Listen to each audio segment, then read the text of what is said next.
अध्याय 611 general Ranna Tiberius. अगर आप हमारे चैनल पर आप नए हैं तो हमारे चैनल को सब्सक्राइब कर सकते हैं और यह कहानी काल्पनिक नहीं है, मनोरंजन के लिए बनाया गया है। धन्यवाद। विशाल रेगिस्तान कांप उठा, जिससे तीसरे राजकुमार की नाव भी हिल गई। उसने झुंझलाहट से चारों ओर देखा और नाव को तेजी से चलने के लिए कहा। जैसे ही उसने ऐसा किया, उसके शरीर के भीतर स्थित तलुरा से निकली हल्की हरी आभा नाव में समा गई और नाव की गति बढ़ गई। 1 अरब मील दूर रेत से भले जैसी कई परतें उभरने लगी। ये परतें असल में बालों के गुच्छे निकले जो अनगिनत वर्षों से उड़ती रेत से ढके हुए थे। तभी रेत से एक विशालकाय सिर निकला जो कई आकाशगंगाओं के आकार का था। इसके प्रकट होने से उत्पन्न हलचल सर्वव्यापी तूफान को अस्थिर करने के लिए पर्याप्त थी, लेकिन इसकी उपस्थिति ने एक और भी बड़ा तूफान पैदा कर दिया जिसने विशाल रेगिस्तान को पूरी तरह से हिला दिया। तीसरे राजकुमार ने क्रोध और अवज्ञा का इजहार करते हुए नाव को छाया के आवरण से ढक दिया। उसकी छाती में मौजूद 4 आंखों में से एक फट गई और वह दर्द से लगभग चीख उठा। वे आंखें ही उसकी बची हुई बुद्धि के अंतिम अंश थीं। हालांकि वे उसकी क्षमताओं को काफी हद तक सीमित करती थीं, फिर भी वे ही एकमात्र ऐसी चीज थी जो उसे मानसिक संतुलन बनाए रखने में मदद कर रही थी। रेत से उत्पन्न इस प्राणी में ब्रह्मांड को कुचलने की शक्ति थी, फिर भी यह हमेशा के लिए इसी स्थान में कैद था। कभी कभी मर पाना ही बड़ी राहत होती थी। उसका सिर भूरा और काला था और अतिरंजित शारीरिक विशेषताओं वाले पुरुष जैसा दिखता था। उसकी आंखें बंद थीं, लेकिन उनके किनारों पर बैंगनी रंग की लौ जल रही थी, मानो उसकी पलकें किसी अथाह आग को रोके हुए द्वार हों। सिर पर एक टूटा हुआ मुकुट रखा था जो प्रिज्मेटिक कांच से बना प्रतीत होता था और डूबते सूरज की रोशनी को प्रतिबिंबित करता था। अगर रोवन यहाँ होता तो उसे इस मुकुट और अपने तारों की रोशनी वाले मुकुट के बीच समानताएं मिल जाती जब वह अराजक सार को स्वीकार कर रहा था। शून्यता के राजा, तुम्हें इस ब्रह्मांड के रेगिस्तानों के आसपास भी नहीं होना चाहिए। आखिर क्या हो रहा है? तीसरे राजकुमार ने सदमे और दर्द से कराहते हुए खुद को एक मूर्ति की तरह स्थिर कर लिया। एक पल के लिए इस विशाल शून्य में सब कुछ शांत हो गया, सिवाय भूतों और धुंधली चीखों के। सब कुछ स्थिर था और धीरे धीरे सिर तीसरे राजकुमार की ओर मुड़ने लगा। ऐसा कहा जाता है कि अनगिनत युग पहले शून्यता के पहले और एकमात्र सम्राट ने पूरे ब्रह्मांड की शक्ति के विरुद्ध डटकर मुकाबला किया, उस महान युद्ध में जिसने पूरी सृष्टि को हिला दिया। अंततः वह एक आदिम प्राणी की क्रोधित गर्जना से चकनाचूर हो गया, जो इस प्राणी की अंतहीन भूख से तंग आ गया था। फिर भी यह पागल टाइटन नष्ट नहीं हुआ, बल्कि लाखों टुकड़ों में बिखर गया। इनमें से प्रत्येक टुकड़े ने एक निरर्थक राजा को जन्म दिया और सामूहिक रूप से उन्होंने अनगिनत युगों तक हजारों ब्रह्मांडों पर शासन किया, जब तक कि दिव्य शक्ति ने आकर उन्हें उनके रक्तरंजित सिंहासन से मुक्त नहीं कर दिया। किसी आदिम देवता का ध्यान आकर्षित करना आसान नहीं था, और उनमें से किसी एक को इतना क्रोधित करना तो और भी मुश्किल था कि वे स्वयं दंड देने के लिए अपने ऊंचे सिंहासन को छोड़कर चले जाएं। द एम्परर ऑफ नथिंग उस ध्यान के योग्य था, क्योंकि वह असंख्य ब्रह्मांडों में मौजूद उन अत्यंत दुर्लभ प्राणियों में से एक था जो विस्मृति की शक्तियों को नियंत्रित करता था, शायद सृष्टि में एकमात्र प्राणी। अंततः विस्मृति ही वे जंजीरें थीं जो एक आदिम प्राणी को कैद कर रही थीं।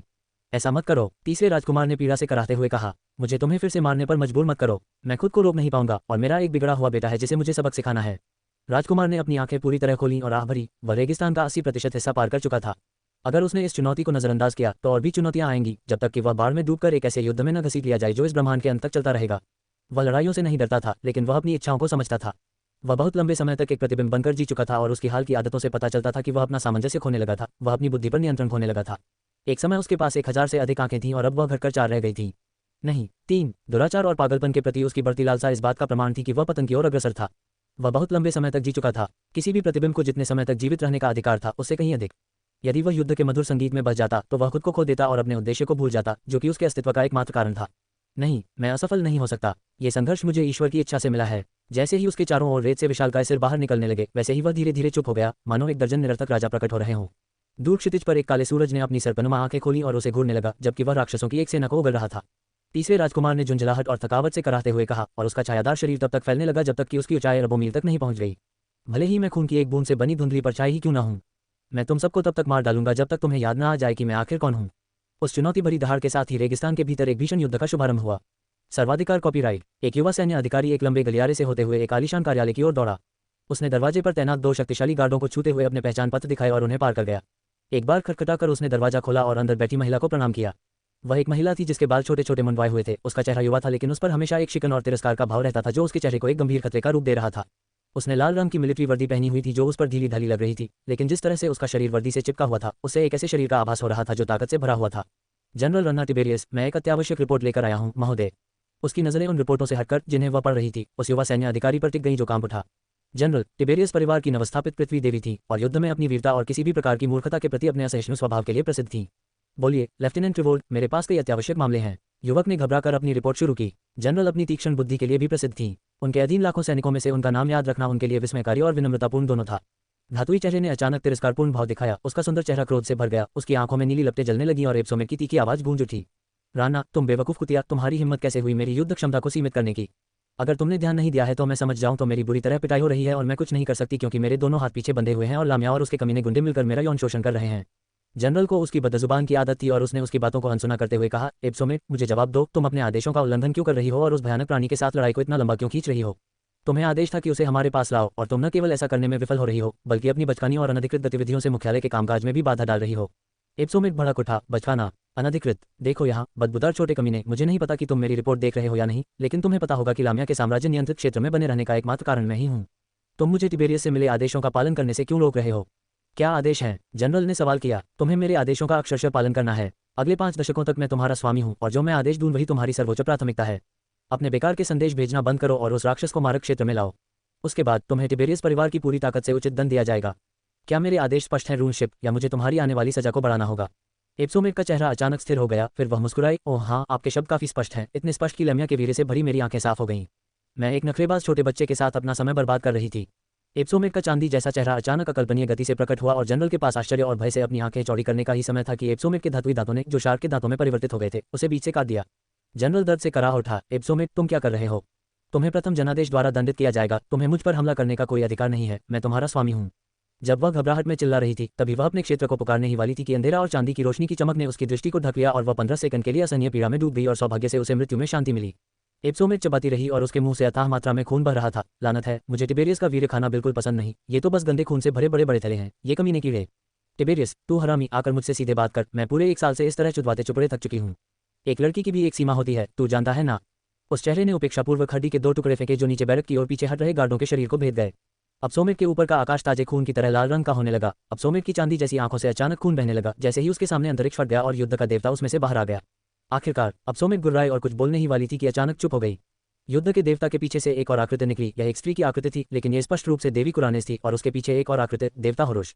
एप्सोमेट ने अपने शब्दों को वापस ले लिया और शर्माते हुए मुस्कुराए। अध्याय 613 अंतरिक्ष में युद्ध। तुम्हारा छोटा पालतू जानवर और भी शरारती होता जा रहा है। तिबेरियस, कुरानेस खिलखिलाकर हंस पड़ी, मानो किसी नन्ही राजकुमारी की तरह अपने हाथों से अपनी मुस्कान छुपा रही हो। उसकी आंखें डूबते सूरज की तरह चमक रही थीं, जिनमें आनंद और जिज्ञासा झलक रही थी। तिबेरियस गुर्राया, उसने अपनी उंगलियां चटकाईं और मानो समय उलट रहा हो। एप्सोमेट द्वारा खाए गए जनरल के टुकड़े आपस में मिलकर मांस और खून का एक गोला बन गए और कुछ ही देर में चीखता हुआ जनरल फिर से जीवित हो उठा। उसका मुंह मछली की तरह खुला हुआ था और उसकी आवाज भावनाओं से कांप रही थी, क्योंकि उसे उसी व्यक्ति के हाथों मौत की सजा दी जा रही थी जिसे उसकी सेवा करनी चाहिए थी। जैसे जैसे उसकी हताशा और क्रोध चरम पर पहुंच रहे थे, उसके हाथों में खून की लपटें उठने लगी, लेकिन फिर वह रुक गई जब उसे एहसास हुआ कि वह एक बार फिर पूरी तरह स्वस्थ हो गई है। उसकी चोट ठीक हो गई है, लेकिन अजीब बात यह थी कि दर्द अभी भी बना हुआ था। जनरल रन्ना तिबेरियस की आंखें आश्चर्य से चौड़ी हो गईं और उन्होंने घबराकर धीरे धीरे पीछे मुड़ी, क्योंकि उनके पीछे मौजूद उपस्थिति उनकी आत्मा पर पहाड़ों के दबाव की तरह थी। देवताओं को देखते ही उसके चेहरे के हर छिद्र से खून बहने लगा और वह बेहोश होकर कोमा में चली गई। युद्ध के देवता निराश हुए और उन्होंने उसे धरती पर गिरने दिया। नीचे कई रक्षक उसका इंतजार कर रहे थे ताकि उसे पकड़कर आराम और उपचार के स्थान पर ले जा सके, लेकिन उन्होंने एप्सोमेट के बचकानेपन के कारण घायल हुए 2 रक्षकों को पुनर्जीवित करने की जहमत नहीं उठाई। रूनशिप हकलाते हुए बोला, मेरे स्वामी, मैं अपनी जायज शिकायतें आपके सामने लेकर आया था, लेकिन चुप रहो बच्चे, कहीं मेरा क्रोध तुझ पर न बरस जाए। हथियार बोलता नहीं है। ये सबक मैं तुम्हें दोबारा नहीं सिखाऊंगा। तिबेरियस ने धीमी और गहरी आवाज में कहा, मानो आकाश भी उसकी आवाज के साथ गरज उठा हो। हमें अपने मुकुट तक ले चलो, हम उसे वहीं से ले लेंगे। एप्सोमेट की धातु जैसी आंखें आश्चर्य से चौड़ी हो गईं, लेकिन उसने जल्दी से अपना मुंह इतना चौड़ा खोल दिया कि एक मार्ग बन गया। तुम इस प्राणी के प्रति बहुत नर्म हो, तुम्हारे प्रयोग विफल रहे, मेरा प्रयोग बेहतर है। कुरानेस हंसा जब तीनों देवता एप्सोमेट द्वारा निर्मित मार्ग में प्रवेश कर गए। सबसे पहले युद्ध के देवता तिबेरियस ने प्रवेश किया। उन्होंने अपना प्रसिद्ध कवच पहन रखा था, लेकिन उनके पास कोई हथियार नहीं था। उनके पीछे कुरानेस आए और अंत में होरुश आए, जिन्होंने गलियारे में प्रवेश करने से पहले दूर किसी चीज की ओर देखा। एप्सोमेट ने अपना मुंह बंद कर लिया और वह अंतरिक्ष में बने छेद से गायब हो गई। कुछ ही देर बाद वह छेद भर गया और एक काला पेंडेंट प्रकट हुआ जो जनरल को भेजे जाने की दिशा में तेजी से दूर चला गया। दूर क्षितिज पर देवी मिनवा का स्वरूप प्रकट हुआ। होरुश उन्हीं की ओर देख रहा था। जाहिर तौर पर उन दोनों के बीच किसी प्रकार का संवाद हुआ था। देवी मुस्कुराई और गायब हो गई। अपने पीछे कुछ रहस्यमय शब्द छोड़ गई जो हवा में कुछ देर तक लटके रहे और फिर हवाओं के साथ उड़ गए। तो ये शुरू होता है। तीनों देवता एप्सोमेट के मुकुट में दाखिल हुए और उन्होंने युद्ध देखा। जोर जोर जोर जोर जोर जोर जोर। एप्सोमेट 3 विशालकाय संरचनाओं से घिरा हुआ था जो मांस और धातु के अजीबोगरीब मिश्रण थे। वे विशाल थे, छोटे चंद्रमाओं के आकार के थे और खून से फूली हुई मकड़ियों की तरह दिखते थे। उनकी विशाल पीठ से काले रंग की छोटी छोटी धारियों के कई उभार निकले हुए थे जो उनके आकार की तुलना में इतने छोटे नहीं थे। अंधकार की ये लकीरें घृणित जीव थी और इन्हें यमदूत कहा जाता था। 17 फुट ऊंचे ये दैत्य आकार में कुछ हद तक मानवाकार थे। इनके 4 हाथ थे। ऊपर के पहले 2 हाथों के सिरे पर नुकीले पंजे थे जिनसे एक शक्तिशाली अम्लीय मिश्रण निकलता था जो डेवरोस को भी पिघला सकता था, और नीचे के 2 हाथ 10 फुट से भी लंबे ब्लेड के अलावा कुछ नहीं थे। उनकी त्वचा नहीं थी, लेकिन वे भरिंगों की तरह कवचधारी थे। उनके खोल तेल की तरह चमक रहे थे। उनके चेहरे पर केवल एक विशाल भाव था, दांतों से ढका हुआ खुला मुंह, और उनकी रीढ़ की हड्डी में मौजूद छोटे छोटे छेदों से एक जहरीली पीली ऊर्जा निकली जिसने उन्हें अंतरिक्ष के शून्य में धकेल दिया। इनमें से प्रत्येक रीपर शारीरिक रूप से पृथ्वी के देवता स्तर के डोमिनेटर जितना ही शक्तिशाली था और उनमें बहुत कम कमजोरियां थीं। एक अकेला रीपर कुछ ही दिनों में पूरी दुनिया का सफाया कर सकता था, और हालांकि वे डोमिनेटर के खिलाफ आमने सामने की लड़ाई में जीत नहीं सकते थे, लेकिन उन्हें मारना अविश्वसनीय रूप से कठिन था और लामिया थोड़े ही समय में लाखों रीपर बना सकती थी। एप्सोमेट को घेरे हुए ये 3 विशालकाय जीव लाखों की संख्या में इन भयानक जीवों को रून जहाज की ओर भेज रहे थे, और ये तो उनके आक्रमण का एक छोटा सा हिस्सा मात्र था। रीपर्स ने विशाल अंतरिक्ष में कुशलतापूर्वक उड़ान भरी, अरबों मिसाइलों और विस्फोटों के बीच से रास्ता बनाते हुए, क्योंकि 3 लेविथन और रून शिप प्रति सेकंड लाखों गोले दाग रहे थे। यदि कोई ग्रह इस युद्ध क्षेत्र के भीतर आ जाता तो वह पलक झपकते ही टुकड़े टुकड़े हो जाता। ऊर्जा मिसाइलें, रेडियोधर्मी धातु के बोल्ट, वायरल पेलोड ले जाने वाले कठोर हड्डी के कवच और सोए हुए राक्षसी जीव युद्ध क्षेत्र में फैले हुए थे, जिससे मृत्यु का एक ऐसा मिश्रण बन गया था जिसे देखकर कोई भी नश्वर प्राणी पागल हो जाएगा। 100 फुट लंबे चमगादड़ जैसे जीव, जिनके लंबे चमड़े जैसे पंख और 9 सिर थे, डेसेक्रेटर्स, अंतरिक्ष में घूमते हुए जहाजों के टुकड़ों को चीरते हुए आगे बढ़ रहे थे। उनकी पूंछ बीजाणुओं से भरी हुई थी, जिन्हें वे दुर्भाग्यशाली सैनिकों के शरीर में दाग देते थे, जिससे वे विभिन्न प्रकार के घृणित जीवों में परिवर्तित हो जाते थे। इन दरिंदों को मारना लगभग असंभव था, सिवाय इसके कि उन्हें बारीक धुंध में बदल दिया जाए, और तब भी उनके अवशेष बहुत संक्रामक थे। रूनशिप रीपर्स और एक दर्जन अन्य प्रकार के एबोमिनेशंस के खिलाफ युद्ध करने के लिए हजारों छोटे युद्धपोतों और कॉर्वेट श्रेणी के क्रूजर को छोड़ रहा था। इनमें से प्रत्येक जहाज में 1 लाख से लेकर 10,000 सैनिकों की एक पलटन होती थी, जिनमें से अधिकांश युद्ध और अंतरिक्ष में अंतहीन संघर्षों से कठोर हो चुके थे। साथ ही उन कई दुनियाओं में भी जहां उन्होंने लड़ाई लड़ी थी, उनका पूरा जीवन मृत्यु और नरसंहार के अलावा और कुछ नहीं था। इस ब्रह्मांड में नश्वर प्राणी महज बलि का बकरा बनने के अलावा और क्या थे। इनमें से अधिकांश सैनिकों में ट्रेन की प्राथमिक रक्तरेखाएं नहीं थी, लेकिन रूनशिप द्वारा किए गए कई प्रयोगों के कारण वह सहस्राब्दियों से उपलब्ध विभिन्न रक्तरेखाओं के साथ कुछ वास्तव में विशेष उत्पन्न करने में सक्षम थी। एप्सोमेट ने अपने किसी भी सैनिक की बुद्धि को कम करने से इनकार कर दिया, जिससे अनिवार्य रूप से पागलपन की स्थिति पैदा हो गई, क्योंकि नश्वरता इस तरह के संघर्ष को सहन नहीं कर सकती थी, लेकिन वह अपने विभिन्न प्रजनन कार्यक्रमों के माध्यम से उन्हें पर्याप्त तेजी से पैदा कर सकती थी और उसे कभी भी कमी होने का डर नहीं था, या कम से कम उसने पहले यही सोचा था। अध्याय 614 आसान शिकार नहीं। एप्सोमेट के सैनिक जितनी तेजी से कम हो रहे थे, उतनी तेजी से वह नए सैनिकों का उत्पादन नहीं कर पा रही थी, और यह स्थिति तब और बिगड़ गई जब उसकी निर्माण और क्लोनिंग सुविधाएं मुश्किल से 25% से थोड़ा अधिक ही काम कर पा रही थीं। रूनशिप ने अपने पास मौजूद संसाधनों से ही जमकर मुकाबला किया। प्रत्येक सैनिक चांदी के दर्पणों जैसी धातु की कवच से सुसज्जित था। ये कवच रूनशिप द्वारा निर्मित नवीनतम संस्करण था, जिसे उसने तब बनाया था जब उसे पता चला कि उसका पिछला कवच राक्षसों की शक्ति के सामने कितना प्रभावी था। पहले संघर्ष में जब एप्सोमेट का लामिया से सामना हुआ, तो एबोमिनेशन चैंपियन ने अपने सैनिकों के साथ मिलकर 1 लाख सैनिकों को ऐसे चीर डाला जैसे गर्म चाकू मक्खन को चीरता है, क्योंकि उसके पिछले कवच में एबोमिनेशन को उसके सैनिकों को संक्रमित करने और अवशोषित करने से रोकने का कोई तरीका नहीं था। वास्तव में रीपर्स का मूल, लामिया के सबसे आगे के हमलावर सैनिक, एप्सोमेट के सैनिकों के इसी समूह से आए थे। रूनशिप युद्ध का एक शक्तिशाली हथियार था, और इसका मतलब यह था कि यह अधिकांश जहाजों की तुलना में बेहतर नवाचार कर सकता था। यहाँ तक कि युद्ध के बीच में भी उसके द्वारा बनाए गए नवीनतम कवच ने संक्रमण दर को आधे से भी कम कर दिया था, जो कि आश्चर्यजनक प्रगति थी, ये देखते हुए कि उसके पास काम करने के लिए सीमित संसाधन थे। हालांकि एप्सोमेट ने अपना अधिकांश ध्यान अपने जहाजों और युद्धपोतों में नवाचार करने पर केंद्रित किया था, क्योंकि वे ही वास्तव में राक्षसों के खिलाफ हथियार थे, लेकिन उसके सैनिकों जैसे मांस के हथियार किसी न किसी तरह से लामिया को शक्ति प्रदान कर रहे थे। उस भयानक जीव की गति धीमी नहीं हुई थी, और उसने अनगिनत ग्रहों पर जैव द्रव्यमान का संग्रहण शुरू कर दिया था। उसकी शक्ति संचय की गति को धीमा करने के लिए रून जहाज ने दर्जनों ग्रहों को धूल में मिला दिया था, और सबसे बड़ी लड़ाई एक छोटे ग्रह पर हुई थी जो 3 महीने पहले नष्ट हो गया था। यही वह बदलाव था जिसने एप्सोमेट के क्रोध को भड़का दिया। एक लघु ग्रह की तुलना उन सैकड़ों ग्रहों से नहीं की जा सकती थी जिनका पहले ही नरसंहार हो चुका था, क्योंकि एक लघु ग्रह ईथर का एक शक्तिशाली केंद्र था, और एप्सोमेट को यकीन था कि लामिया उस ग्रह से प्राप्त ऊर्जा का उपयोग करके एक दूसरा चैंपियन बनाने में सक्षम थी।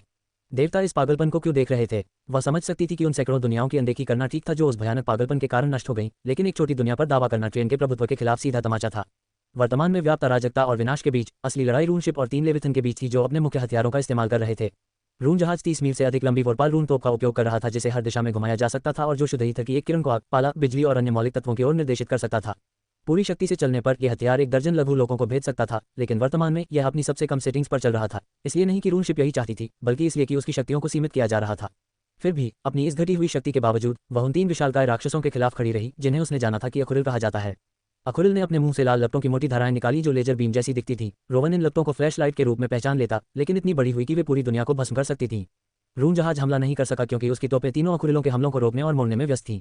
उसे यह सुनिश्चित करना था कि टॉर्च की हर एक किरण पूरी तरह से नष्ट हो जाए, अन्यथा इससे ऐसे क्रिस्टल बन जाएंगे जो युद्ध क्षेत्र की जीवन शक्ति को सोख लेंगे और बारूदी सुरंगों में बदल जाएंगे जो एक छोटे थर्मोन्यूक्लियर बम की ताकत से विस्फोट कर सकते हैं। एप्सोमेट इन 3 प्राणियों से मुकाबला करके संतुष्ट नहीं थी, क्योंकि इसे लामिया की बढ़ती शक्ति का पता चल गया था। लामिया अपनी विशाल सेना के केवल एक छोटे से हिस्से का ही इस्तेमाल उससे सीधे युद्ध करने के लिए कर रही थी। इस बात से उसके स्वाभिमान को ठेस पहुंची, क्योंकि दूर से वह लामिया की विशालकाय आकृति को देख सकती थी, जो युद्ध पर ध्यान नहीं दे रही थी, बल्कि भोजन करने में व्यस्त थी। इस घृणित प्राणी के लिए लड़ा गया युद्ध महज एक विशाल शिकारगाह था। वह 12 मील से भी अधिक लंबी एक महिला मानवाकृति जैसी दिखती थी, और उसका सिर और ऊपरी शरीर एप्सोमेट के सबसे बड़े युद्धपोतों में से एक से चिपका हुआ था और वह उसके निवासियों को खा रही थी। लामिया एक हाथ से जहाज को पकड़े हुए थी, जबकि दूसरे हाथ से उसने अपनी जीभ को जहाज के पतवार में बनाए गए एक छेद में धकेल दिया। जीभ सैकड़ों मांसपेशियों के रेशों में विभाजित हो गई, जो युद्धपोत के बीच से गुजरते हुए सैनिकों को चीरते हुए उन्हें बड़े चाव से निकल गई। युद्ध के मैदान में उसकी आनंद की आहें सुनाई दे रही थीं। उसके बालों में ऐसी आंखें भरी हुई थीं जो युद्ध के मैदान में चारों ओर घूम रही थीं, और उनमें व्याप्त वासना और दुराचार ने हजारों सैनिकों को पागलपन की ओर धकेल दिया था। और जैसे जैसे युद्ध जारी रहा, ये संख्या बढ़ती ही गई। उसके पीछे 12 अखुरिल खड़े थे, जो पूरी तरह तैयार थे, इस बात से आश्वस्त थे कि उनमें से केवल 3 ही रून जहाज को बर्बाद करने के लिए पर्याप्त थे। इन सबके नीचे दोनों पक्षों के असंख्य जैव यांत्रिक सफाईकर्मी थे, जो युद्ध क्षेत्र में घूम रहे थे और मृतकों और अभी भी मरणासन लोगों को प्रसंस्करण संयंत्रों में घसीट रहे थे, जहां चीखते चिल्लाते पुरुषों और विभिन्न स्तरों की चोटों से ग्रस्त राक्षसों को पीसकर पेस्ट बना दिया जाता था और उनके शरीर के अंगों को निकाल लिया जाता था। उसे आदेश दिया गया था कि वह लामिया को हर संभव तरीके से साम्राज्य के केंद्र की ओर घसीटे, लेकिन एप्सोमेट को जल्द ही एहसास हुआ कि उसे ऐसा करने की आवश्यकता नहीं थी। लामिया किसी न किसी तरह साम्राज्य में आ ही रही थी, और जिन आदेशों का वह पालन कर रही थी, वे केवल उस राक्षस को और अधिक शक्तिशाली बना रहे थे। युद्ध के मैदान में कदम रखते ही तीनों देवताओं ने यही वर्तमान स्थिति देखी। उनकी उपस्थिति सूर्योदय से ठीक पहले के शांत वातावरण में एक तेज सायरन की तरह थी। पूरा युद्ध क्षेत्र अचानक शांत हो गया, केवल देवताओं के कदमों की आहट सुनाई दे रही थी जो रून जहाज के शीर्ष की ओर बढ़ रहे थे। पूरा युद्ध क्षेत्र सन्नाटे में डूब गया, इसलिए नहीं कि लड़ाकों ने लड़ना बंद कर दिया था, बल्कि इसलिए कि वे सभी अपनी जगह पर जम गए थे, जैसे अंब में फंसी मक्खियां। ये भीषण युद्ध, जिसमें हर पल हजारों लोग मर रहे थे, जहां वीरता के महान कारनामे और क्रूरता के भयानक कृत्य हो रहे थे, अचानक अर्थहीन लगने लगा। ट्रियन के 3 देवताओं की उपस्थिति ने बाकी सब चीजों को अर्थहीन और सारहीन बना दिया। लामिया ही अकेली हिलडुल रही थी और ऐसा लग रहा था कि उसे कोई जल्दी नहीं थी, क्योंकि उसने युद्धपोत से अपनी जीभ वापस खींच ली और उन्हें एक तरफ फेंक दिया। प्राचीन मैदान भाषा में बोलते हुए उस घृणित प्राणी ने एक संतुष्ट बिल्ली की तरह गुनगुनाया, तो आखिरकार तुम यहाँ आ ही गए, मेरे सगे संबंधियों।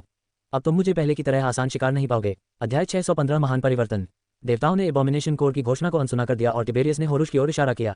इसकी जांच करो, मुझे लगता है ये काफी तैयार है, अगर नहीं तो मुझे सौदे के अपने हिस्से के अनुसार इसे एप्सोमेट खिलाना पड़ेगा। लामिया के अलावा, जो बर्फ से बाहर निकलकर देवताओं को ध्यानपूर्वक देख रही थी, एप्सोमेट भी सचेत थी, और जब उसने टिबेरियस के शब्द सुने तो उसका दिमाग सुन्न हो गया। क्या वे उसे किसी भयानक जीव को खिलाने की योजना बना रहे थे? इस चीज को उसने हमेशा अपनी मृत्यु के बारे में सोचा था, लेकिन इस तरह नहीं। टेनेरियस ऐसा क्यों सोचेगा? कैसा सौदा? ये तो पागलपन है। वह उनके लिए एक ऐसे राक्षस से कहीं अधिक उपयोगी थी जो केवल संक्रमित करता है और विनाश करता है। निश्चित रूप से उसने कुछ गलत सुना होगा। होरुश आगे बढ़ा। ट्रियन के देवताओं में वह सबसे अमानवीय रूप वाला था। उसके सिर पर 2 लंबे घुमावदार सींग थे जो मृत शरीर की तरह सफेद थे, और एक लंबी बेल जैसी पूंछ थी जो उसके पीछे ऐसे लहराती थी मानो उसमें जान हो। वहीं उसकी आंखें दूसरी ओर बहुत मानवीय थीं और बुवाई के लिए तैयार उपजाऊ खेत की तरह भूरी थीं। जैसे ही देवता आगे बढ़े, वे और भी विशाल प्रतीत हुए और उनकी उपस्थिति पूरे युद्ध क्षेत्र में फैल गई। वे तीनों वास्तव में यहाँ मौजूद थे, और यह कोई एनिमा या अवतार नहीं था। ट्रियन के देवता उपस्थित थे। उसने अपनी आंखें बंद की और एक गहरी सांस ली। इस लड़ाई की सारी गंध को अपने फेफड़ों में भर लिया और कुछ सेकंड के लिए रोक लिया। फिर उसने अपनी आंखें खोली और आह भरी। उसे अभी बहुत कुछ पूरा करना बाकी है। 1 दर्जन लघु लोगों से काम चल जाएगा, लेकिन हमारे पास अब और समय नहीं है कि वह धीरे धीरे भोजन करती रहे और साथ ही वाचा के संदेह को न्यूनतम बनाए रखे। टिबेरियस ने सिर हिलाते हुए कहा, मैं समझ गया, और रूनशिप की ओर सिर घुमाते हुए उसने आदेश दिया, अपने भीतर मौजूद हर मोहरे को शून्य में छोड़ दो, अपने क्लोनिंग वेट्स, फैब्रिकेशन असेंबली और अपने भीतर मौजूद बायो एसेंस के हर एक हिस्से को। एप्सोमेट सदमे में आकर रुक गई, लेकिन उसका शरीर युद्ध के देवता के आदेश का पालन करने लगा, और देखते ही देखते पूरा अंतरिक्ष अंगूर के आकार के सैकड़ों लाखों स्पंदित बीजों से भर गया। साथ ही सैकड़ों लाखों सैनिकों के जमे हुए शरीर भी वहां मौजूद थे। उनमें से काफी संख्या में सैनिक कवचहीन थे और युद्ध क्षेत्र में व्याप्त विनाशकारी ऊर्जाओं के कारण वे शून्य में ही मारे गए। ये वे लोग थे जो भाग्यशाली थे। लामिया गुर्राई, यह एक भयानक आवाज थी जो आदिम और अंतहीन क्रोध और क्रूरता से भरी हुई थी। तुम्हें लगता है कि मैं तुम लोगों का सामना करने के लिए काफी नहीं हूँ? मुझे तुम सबसे अकेले लड़ने के लिए किसी सहायता की आवश्यकता नहीं है। होरुश ने सिर हिलाते हुए कहा, शायद अगर तुम साम्राज्य छोड़कर चले जाते तो बच जाते, लेकिन तुम्हारे लालच ने तुम्हें बर्बाद कर दिया। मिनवा ने तुम्हारी बहुत लंबे समय तक रक्षा की, लेकिन हमेशा की तरह तुम्हारे जैसे लोग अंततः निराशा ही देते हैं। अब खाओ, क्योंकि तुम एक जानवर हो। होरुश की आवाज चाबुक की तरह थी और लेमिया की आंखें निराशा और क्रोध से खुल गईं, क्योंकि उसके अखुर लगभग बेहोशी जैसी अवस्था में बायो एसेंस और सैनिकों को निगलने लगे। उनके खुले हुए मुंह अनगिनत तन जैविक पदार्थ को अपने पेट रूपी नरक जैसी मशीन में खींचने लगे। कुरानिस हंसा और एक शरारती मुस्कान के साथ टिबेरियस का आकलन करते हुए बोला, तुम जानते हो कि यह पर्याप्त नहीं होगा। इस व्यर्थ ट्रक में हमारी इच्छा शक्ति का पर्याप्त अंश नहीं है जिसके साथ तुम्हारा पालतू जानवर खिलवाड़ करता है। टिबेरियस ने उसकी बात अनसुनी कर दी, लेकिन होरुश ने कुरानिस को जवाब देते हुए कहा, बहन, तुम्हारी द्वेष की लालसा तुम्हें अंधा कर रही है। टिबेरियस अपनी तलवार को बख्श नहीं रहा है, वह तो बस उसे तेज कर रहा है। तुम्हें अब तक पता होना चाहिए कि युद्ध का देवता हर काम पूरी लगन से करता है। अगर यह व्यर्थ बहाया गया खून इस कार्य को पूरा करने में 1% भी योगदान दे सकता है, तो वह अपना सारा खून बहा देगा। कुरेन ने रून जहाज को देखते हुए अपनी आंखें सिकुड़ी और भौहें चढ़ाते हुए कहा, मैं समझ गई, जैवसार उसके शरीर से जुड़ा हुआ नहीं है, बल्कि एक अन्य उपस्थान में रखा गया है। ये काम शानदार है। मुझे लगता है कि यह आपकी रचना है। होरुश शर्मा गया और दूसरी तरफ देखने लगा। कुरानियों, ऐसी कोई बात नहीं है, मैंने तो बस जो पहले से मौजूद था उसे प्रोत्साहित किया। इस देवता का बोलना एक दुर्लभ घटना थी, क्योंकि वह अपने रोजमर्रा के जीवन में ज्यादातर मौन रहता था और अपनी विशालकाय मूर्तियों की चुप्पी को किसी भी चीज से ज्यादा पसंद करता था। ऐसा इसलिए नहीं था कि वह कम बोलने वाला देवता था, बल्कि इसलिए कि यह स्पष्ट था कि होरुश एक गहरा अंतर्मुखी और काफी शर्मीला व्यक्ति था। लामिया का सब्र आखिरकार टूट गया और वह मंत्रोच्चार करने लगी, साथ ही अपनी उंगलियों को तरह तरह के रहस्यमयी इशारों में घुमाने लगी, जिससे वास्तविकता विकृत हो गई। उसके बालों पर बनी कई आंखें खुल गईं और वे तब तक खुलती रहीं जब तक कि वे फटकर खुल नहीं गईं और उनकी जगह एक खुला मुंह आ गया। उनके मुंह में लंबी जीभें थीं जिनसे मवाद जैसा पीला पदार्थ निकल रहा था, और उनके गले से राक्षसों के समूह द्वारा बनाई गई एक भयानक आवाज उठ रही थी। अद्भुत! कुरानिस ने आह भरी। इस जीव का एथा से कोई संबंध नहीं है, लेकिन यह अपनी आवाज से इसे नियंत्रित करती है। क्या यही वह विरासत है जिसे उस धूर्त ने हमसे छीन लिया था? लामिया के बालों में मौजूद सैकड़ों छिद्रों से पीले रंग की सड़ी हुई गंध वाली ऊर्जा की एक हल्की सी लकीर निकली और उसके 15 खुरिलों से जुड़ने लगी। इस ऊर्जा के कारण यहाँ मौजूद हर राक्षस एक दूसरे के साथ प्रतिध्वनित होने लगा, और हवा में एक अजीब कंपन उत्पन्न होने लगा जो तब तक बढ़ता रहा जब तक कि एक यमदूत में हलचल नहीं हुई और उसका भयावह सिर धीरे धीरे देवताओं की ओर मुड़ने लगा। युद्ध क्षेत्र पर देवताओं की उपस्थिति का जो भी प्रभाव था वह मानो धुल गया, क्योंकि एक के बाद एक भयानक जीव बेकाबू होकर बाहर निकलने लगे। यह नजारा कभी पुराना नहीं होता। कुरानिस ने मुस्कुराते हुए खुद से बुदबुदाया। ऐसा प्रतीत हो रहा था कि उसे इस बात पर कोई आश्चर्य नहीं था कि ये राक्षस अब उनकी उपस्थिति में हरकत करने में सक्षम थे। एक अलौकिक चीख के साथ एक यमदूत ने देवताओं पर छलांग लगाई। ब्रह्मांड में किसी भी अन्य नश्वर प्रजाति के विपरीत एक राक्षस किसी से नहीं डरता था और बिना पलक झपकाए एक देवता पर हमला कर देता था। उसकी बहादुरी और पागलपन सराहनीय थे, लेकिन वह देवताओं से कुछ ही फीट की दूरी पर पहुंचकर राख में तब्दील हो गया। अंतरिक्ष में और भी चीखें गूंज उठी, क्योंकि लाखों राक्षसी जीव एक बढ़ती लहर की तरह आगे बढ़ने लगे और तुरंत देवताओं पर हमला कर दिया। उनकी भूख और पागलपन एक विकृत दृश्य था। टिबेरियस ने झुंझलाहट में कहा, मेरी उपस्थिति ही युद्ध है। मेरी अनुमति के बिना युद्ध करने का साहस कौन करता है? सभी आक्रमणकारी राक्षस रुक गए और मनोभ्रमित हो गए। उनमें से कुछ ने स्पष्ट भ्रम के साथ एक दूसरे की ओर देखा। कुछ राक्षस एक दूसरे को गले लगाकर रोने लगे। लामिया से हर उठी। अध्याय 616 लामिया का सच्चा सार। इस अप्रत्याशित परिवर्तन पर एबोमिनेशन कोर ने अचानक क्रोध में चीख मारी और उसके बालों से निकलने वाली पीली ऊर्जा इतनी बढ़ गई कि वह पीले सूरज की तरह चमकीली हो गई। प्रभावित एबोमिनेशन अपने भ्रम से बाहर आने लगे। ऊर्जा ने उनके दिमाग को शुद्ध किया और उनकी शक्ति का स्तर तेजी से बढ़ने लगा और एक पल के लिए ऐसा लगा मानो वे सभी देवताओं के समान शक्ति स्तर वाले प्राणियों में परिवर्तित हो गए हों। उनकी चीखें पूरे अंतरिक्ष में फैल गईं और पीली ऊर्जा उमड़कर उनके शरीरों को प्रकाश से भर दिया और उनके शरीरों से एक पीली धुंध निकलने लगी जो एक शक्तिशाली एसिड की तरह काम करती थी और अंतरिक्ष स्वयं चटकने और कड़कने लगा क्योंकि एसिड वास्तविकता के पदार्थ को नष्ट करने लगा था। कुरानिस ने प्रशंसा में ताली बजाए और सीटी बजाते हुए कहा, हा, इस राक्षस ने तुम्हें करारा थप्पड़ मार दिया। टिबेरियस, तुम्हारे पास चाहे जो भी शक्तियां हों, मुझे परवाह नहीं, मैं तुम्हें यहीं दफना दूंगी। लामिया की भयावह चीख एक जोरदार धमाके के साथ देवताओं तक पहुंची, जिसने अंतरिक्ष में अनंत मील तक वास्तविकता में दरारें पैदा कर दी। उन विकृत प्राणियों ने अपना हमला फिर से शुरू कर दिया। उन्होंने तेजी से अब्सोमेट की सेनाओं के बचे हुए हिस्से का नरसंहार किया और उन्हें खा गए और नए क्रोध के साथ देवताओं पर टूट पड़े। पल भर में देवताओं की उपस्थिति लाखों हमलावर विकृत प्राणियों के शवों से ढक गई। देवताओं को घेरे हुए भयानक राक्षसों के ढेर से एक ऊर्जा का संचार हुआ और देवताओं को ढंकने वाले सभी राक्षस राख में तब्दील होने से पहले जम गए। यह ऊर्जा पूरे अंतरिक्ष में फैल गई और लामिया और अखुरिल्स को छोड़कर, जो पीले रंग की ऊर्जा के गुंबद से सुरक्षित थे, बाकी सभी राक्षस राख में परिवर्तित हो गए। लामिया ने चिड़चिड़ाकर गुर्राया। उसे और अखुरिल्स को जोड़ने वाली ऊर्जा समाप्त नहीं हुई थी और एक जोरदार गड़गड़ाहट के साथ रीपर्स, डेसेक्रेटर्स और दर्जनों अन्य प्रकार के एबोमिनेशन से लाखों नए एबोमिनेशन अखुरिल्स के शरीरों से बाहर निकल आए। वे अपने जन्म के थैलों से बाहर निकले और उन्हें तेजी से खा गए, जिससे वे 3 सेकंड से भी कम समय में बड़े और पूरी तरह से विकसित हो गए। ये नवजात राक्षस थोड़े अलग थे। उनके शरीर एक अजीब तरह की चमकती जाली से ढके हुए थे जो देखने में महत्वहीन लग रही थी, लेकिन जो कोई भी यह नहीं समझता कि राक्षसों को भयानक क्या बनाता है, वह यही सोचेगा। एक विलक्षण विशेषता थी जो कि अंतहीन और तीव्र विकास थी। रूनशिप के साथ अपनी लड़ाइयों के दौरान लामिया ने इस विशेष क्षमता का उपयोग नहीं किया। इसे तब के लिए बचाकर रखा जब ट्रेन के खिलाफ उसका अभियान वास्तव में शुरू हुआ।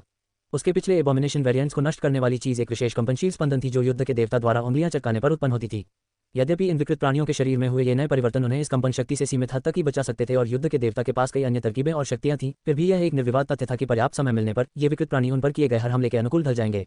राक्षसों का यह अगला समूह देवताओं तक पहुंचने से पहले ही राख में बदल गया जब टिबेरियस ने 3 बार अपनी उंगलियां चटकाईं, लेकिन उसके होठों पर हल्की सी मुस्कान थी। हालांकि उसने इन राक्षसों से निपटने में थोड़ी अधिक शक्ति का प्रयोग किया था। लामिया खिलखिलाकर हंस पड़ी, तुम बहुत देर से आए हो, मैंने कई लोगों का स्वाद चख लिया है और अब तुम मुझे रोक नहीं सकते। तुम तीनों का एक साथ मुझ पर हमला करना बुद्धिमानी भरा कदम था। उसके अखुरिल्स ने और भी अधिक विकृत प्राणियों को बाहर निकाला, जिनके शरीर थोड़े अलग थे, और इस बार चमकती हुई जाली उनके शरीरों में समाहित हो गई थी, जिससे उन्हें कंपन के प्रति बहुत अधिक प्रतिरोधक क्षमता मिल गई थी। यदि टिबेरियस ने उसी हमले का इस्तेमाल किया तो यह अज्ञात था कि वह इस बार कितने प्राणियों को नष्ट कर पाएगा। होरुश ने सिर हिलाते हुए कहा, तुम सफल हो सकते थे, लेकिन तुम्हारी अधिकांश शक्ति ट्रेन के बच्चों से प्राप्त हुई थी। तुम बुद्धिमान नहीं थे और जब तुम्हें हमारे क्षेत्र से निकल जाना चाहिए था तब तुमने उनका बहुत अधिक सेवन कर लिया। साथ ही हम तुम पर तुरंत हमला करने के लिए यहाँ नहीं आए हैं। मेरा भाई और बहन केवल यहाँ अवलोकन करने आए हैं। मैं ही तुम्हारा अंत करूंगा। देवता ने अपना बायां हाथ आगे बढ़ाया और अपनी हथेली खोलकर धड़कता हुआ हृदय दिखाया। लामिया अचानक पीछे हट गई, उसके चेहरे पर सदमा और भय के भाव छा गए। होरुश ने फुसफुसाते हुए अपने हाथ में मौजूद कोर को ध्यान से देखा। जब हमने अपने क्षुद्र शरीरों को पीछे छोड़ा तो हमने अपने खोल का असली कोर अपने पास रखा और तुम्हारे शरीरों के अंदर एक नकली कोर बनाया। यह मिनवा का हृदय है, तुम्हारा असली कोर। लामिया चीखी और भागने के लिए मुड़ी, लेकिन होरुश के हाथ में धड़कते दिल से एक भयानक खिंचाव बल निकला जो यहाँ मौजूद हर राक्षस पर प्रभावी था और उसने उन्हें धड़कते दिल के अंदर खींच लिया। अखुरिल्स ने लंबे समय तक निराशा भरी चीखें मारी, लेकिन धड़कते हुए हृदय ने उस भयानक जीव की पीली ऊर्जा को लगाम की तरह इस्तेमाल किया और उन्हें अपने भीतर खींच लिया। जैसे जैसे वे उसके करीब आते गए वे सिकुड़ने लगे, यहाँ तक कि चावल के दाने जितने छोटे हो गए और अंत में हृदय में समा गए। लामिया क्रोध और निराशा में चीखी, लेकिन वह ज्यादा दूर नहीं जा सकी। उसका शरीर घसीटते हुए दिल के करीब आता चला गया जब तक कि वह उससे कुछ ही फीट दूर नहीं रह गई। तुम मुझे दोबारा फंसा नहीं पाओगे, मैं इस अपमान को अस्वीकार करती हूँ, मैं ऐसे भाग्य को नकारती हूँ। उसकी चीखें दर्द से भरी थीं और वह खिंचाव के खिलाफ इतनी जोर से संघर्ष कर रही थी कि उसका शरीर टुकड़े टुकड़े होने लगा और दिल बेसब्री से उसका खून और मांस पी रहा था। उसका संघर्ष पीड़ादायक था और जब उसके पैर दिल के अंदर खींच लिए गए और उसके शरीर का केवल ऊपरी आधा हिस्सा ही बाहर रह गया तो वह दर्द से और भी जोर से चीख पड़ी। घोर निराशा के कगार पर पहुंचकर लामिया ने अपनी जान बचाने की गुहार लगानी शुरू कर दी। मुझे अकेला छोड़ दो और मैं वादा करता हूं कि मैं तुम्हारे और तुम्हारे राज्य के खिलाफ फिर कभी युद्ध नहीं करूंगा। अब बहुत देर हो चुकी है, होरुश ने जवाब दिया। तुम्हें भागने का मौका मिला था, मिनवा ने तुम्हें दिया था, लेकिन तुमने उसे गंवा दिया। लामिया फिर से चीखी और उसका संघर्ष तेज हो गया और पागलपन और ताकत के ऐसे कारनामे में जिसने देवताओं को भी आश्चर्यचकित कर दिया। उसने खुद को हृदय से खींचना शुरू कर दिया, जिससे उसके शरीर पर बड़े बड़े घाव हो गए, यहाँ तक कि उसकी हड्डियां दिखाई देने लगीं। कुरानिस ने झुंझलाहट में अपनी भौहें मलते हुए कहा, इसमें बहुत समय लग रहा है। टिबेरियस, उसे वह जहाज खिलाओ। युद्ध के देवता ने एक पल के लिए रुककर आह भरी और अपनी हथेली खोलकर रून जहाज को पकड़ लिया और अचानक एप्सोमेट का आकार शहर जितना बड़ा नहीं रहा और वह सिकुड़कर 7 फीट से भी कम लंबा हो गया, जो एक चौड़ी चांदी की तलवार जैसा दिखता था। टिबेरियस, तुम क्या कर रहे हो? इसे रोक दो, मैं तुम्हारा भला हूँ, तुम्हारा प्रिय पुत्र, पिता। रून जहाज से निकले आखिरी शब्द लगभग एक प्रश्नवाचक थे। युद्ध के देवता होरुश के पास गए और छटपटाती लामिया के बाल पकड़कर रून जहाज को उसके गले में जबरदस्ती डालने लगे।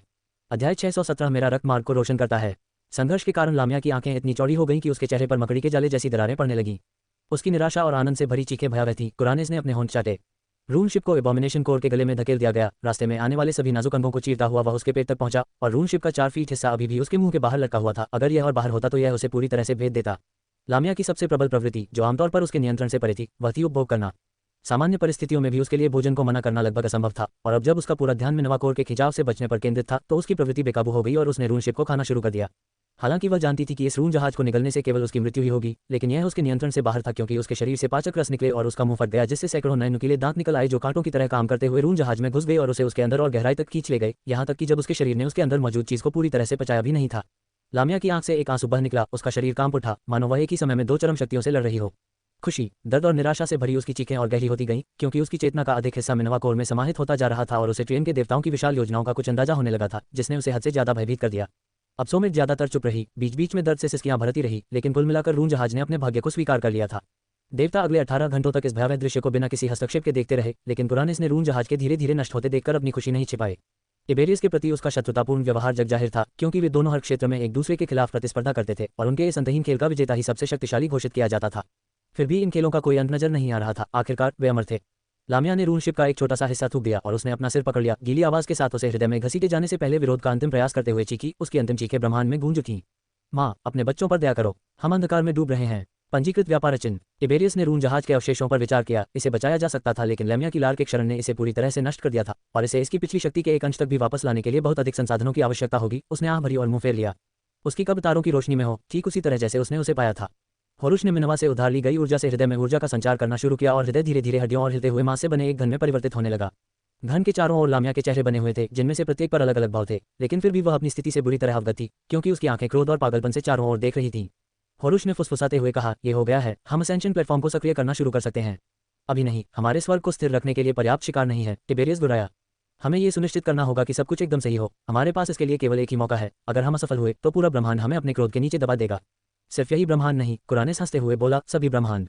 वह धूर्त पागल है, लेकिन उसकी दूरदृष्टि अद्भुत है। तीनों देवताओं ने वास्तविकता को चीरते हुए ट्रेन के ऊपर प्रकट हुए और वे देवराज के महल की ओर बढ़ने लगे, जहां उनके लिए एक पोर्टल खुल गया और वे एक विशाल हॉल के अंदर प्रकट हुए जो जैद की तरह चमकती लकड़ी से बना था। हॉल के बीचों बीच 50 फुट ऊंची एक प्रतिमा स्थित थी, जिसमें काले कवच पहने एक योद्धा को दर्शाया गया था। देवता इस प्रतिमा के पास गए और इसका सिर, जो पत्थरों और धातुओं से बना था, किसी आत्मा से नहीं, उनकी ओर मुड़ा और उसमें से देवराज की आवाज निकली। क्या ये हो गया? टिबेरियस ने उत्तर दिया, आपकी इच्छा से सब कुछ वैसा ही है जैसा होना चाहिए। हम पूर्णता और आरोहण के एक कदम और करीब हैं। मिनवा ने अपने कवच को कटाई के लिए अनुमति दे दी है। धूर्त ट्रेन से बहुत दूर भाग गया है और फसल पक चुकी है, कटाई के लिए तैयार है। मूर्ति की आंखें लाल लौ से धधक उठी और उसने सिर हिलाया। एक जोरदार धमाके के साथ वह जिस स्थान पर खड़ी थी उससे उठी और अपने पीछे म्यान में रखी तलवार निकाल ली। होरुश से शुरू होकर सभी देवता मूर्ति के पास गए और घुटने टेक दिए। मुझे हमेशा से यह हिस्सा नापसंद रहा है, होरुश ने अपने आप से फुसफुसाया। ठीक उसी समय मूर्ति से निकली तलवार ने उसका सिर धड़ से अलग कर दिया। तलवार 3 बार और गिरी, जिससे होरुश का शरीर 4 और टुकड़ों में बंध गया और उसका शरीर एक नश्वर की तरह खून से लथपथ हो गया, जिससे मंदिर की जमीन खून से सन गई। मरते हुए स्वर में उसके मुंह से फुसफुसाहट निकली, मेरा रक्त ही मार्ग को रोशन करता है। मिनवा और टिबेरियस उनके पीछे पीछे आए। वे सभी मूर्ति के सामने घुटने टेक दिए और उनके सिर उनके शरीर से अलग कर दिए गए और उनके शरीर के टुकड़े टुकड़े कर दिए गए। मूर्ति ने तलवार को उसकी म्यान में वापस रख दिया और तलवार पहले ही खून से मुक्त हो चुकी थी, क्योंकि उसने उस पर पड़ने वाली हर एक बूंद को पी लिया था। ईश्वर राजा की मूर्ति अचानक नीचे बैठ गई और वध किए गए देवताओं के शवों को खाने लगी। उसके मुंह से एक लंबी काली जीभ निकली और उसने जमीन पर गिरे खून की हर एक बूंद को चाट लिया। उसकी आंखों में आनंद भरा हुआ था। उसने उस धन को निगल लिया जिसमें लामिया कैद थी। वह घृणित प्राणी इन घटनाओं को सदमे और भय से देख रहा था। इस ईश्वर राजा में दैवीयता का कोई अंश नहीं था, केवल बुराई थी। मूर्ति कुछ ही देर में अपनी पिछली स्थिति में लौट आए, मानो कुछ हुआ ही न हो, और पूरा हॉल सन्नाटे में डूब गया। अध्याय 618 स्वयं को जानना। रोवन की आंखें एकदम तरोताजा होकर खुल गईं, जितनी तरोताजा वह अपनी वर्तमान स्थिति में हो सकता था। उसका चेतना स्तंभ और ज्ञान का कुआं अपनी वर्तमान सर्वोत्तम स्थिति में ठीक हो गए थे, फिर भी वे विकृत बदसूरत हो गए थे। उनकी ओरोबोरोस रक्तरेखा का इतना अधिक अंश उनके कक्षों और चेतना स्तंभों में समाहित हो गया था कि उनकी ओरोबोरोस रक्तरेखा की कमजोर अवस्था के कारण उनके स्तंभ अब आकाश की ओर नहीं उठते थे। अविनाशी चेतना शक्तियों की मोटी किरणें जो देवताओं और महापुरुषों को भी शर्मिंदा कर देती, अब वे टेढ़े मेढ़े हो गए थे। उनकी सुनहरी चमक जंगल के भूरे रंग में तब्दील हो गई थी। उसके ज्ञान के स्रोत की आंख अब पहले जैसी चमकदार और भेदक नहीं रही थी, बल्कि एक बूढ़े व्यक्ति की आंखों की तरह धुंधली और पीली पड़ गई थी, जो अपने जीवन के अंतिम पड़ाव पर था। इस अवस्था में भी उसकी प्रसंस्करण क्षमता 10% से कम थी। अगर रोवन के पास काम करने के लिए यही साधन थे तो ये काफी होना चाहिए था। आगे जो होना था वह बुद्धि या शक्ति का मामला नहीं था, बल्कि केवल दृढ़ संकल्प और ज्ञान का मामला था। उसकी तैयारी इसी क्षण के लिए थी, और सफल होने के लिए उसे खुद पर विश्वास करना और खुद को गहराई से समझना होगा। रोवन खड़ा हुआ। उसकी ऊंचाई घटकर 320 मील रह गई थी, फिर भी उसके विशाल शरीर की हर हरकत स्पष्ट रूप से महसूस की जा सकती थी। इस कार्रवाई ने ईवा और बाकी लोगों को पीछे हटने के लिए मजबूर कर दिया, क्योंकि वे जानते थे कि अब समय आ गया है। रोवन ने पीछे हटते हुए लोगों को धन्यवाद देते हुए सिर हिलाया और उनके अपने स्थानों पर लौटने का इंतजार किया, क्योंकि अंतिम चरण शुरू हो चुका था। इस समय ऊपर तैरता हुआ कोर अब दिल के आकार का नहीं बल्कि एक गोले जैसा दिख रहा था, जिसकी सतह पर कोई स्पष्ट खामी नहीं थी। इसकी बाहरी सतह पर 3 रंग लहरों की तरह फैल रहे थे, जिनमें सबसे प्रमुख सुनहरा रंग था, फिर सड़ते हुए खून जैसा लाल रंग और अंत में धुएं जैसा काला रंग था। रोवन को अपनी नई समझ से यह एहसास हुआ कि वह जो देख रहा था वह रंग नहीं थे, बल्कि किसी गहरी चीज का बाहरी रूप था। ये वह इरादा नहीं था जैसा कि लाब्लेटाई ने उसे बताया था, ये कहीं अधिक जटिल था, और रोवन ने इसे इच्छा शक्ति का नाम दिया। समय में दृढ़ता से स्थापित होने के बाद ही इरादा चौथी विमा में विद्यमान हो सकता था, और तीसरी विमा पर इसके प्रभाव स्पष्ट रूप से महसूस किए जाते थे। यही कारण था कि देवता और महाशक्तियां वास्तव में शक्तिशाली थी, क्योंकि उनके हमलों में अपरिहार्यता का आभास होता था, फिर भी ये केवल वर्तमान में ही गति कर सकता था। रोवन को संदेह था कि स्वयं देवता भी इस शक्ति को प्राप्त करने के बाद अपनी मंशा के काम करने के तरीके को पूरी तरह से नहीं समझ पाए थे। शुरुआत में वे केवल बहुत उच्च स्तर पर ही इस शक्ति को समझना शुरू कर पाते थे। रोवन जैसे किसी व्यक्ति की आवश्यकता थी जो एक नवजात आदिम प्राणी था और जिसके पास इस स्तर पर आयामों की समझ तक पहुंची ताकि वह इस गुत्थी को सुलझाना शुरू कर सके। यही कारण था कि देवताओं के इरादे को आसानी से शुद्ध किया जा सकता था, यहाँ तक कि पर्याप्त मात्रा दिए जाने पर निम्न श्रेणी का इरादा भी उच्च श्रेणी के इरादे को शुद्ध कर सकता था। लेकिन इच्छा शक्ति अलग थी। उसे याद आया कि विश्राम द्वीप के भीतर मौजूद शक्तिशाली जादूगरनी ने एंडार को इस शक्ति के बारे में क्या बताया था। उसने इस रंग को एक पुराने प्राणी की दुर्गंध कहा था।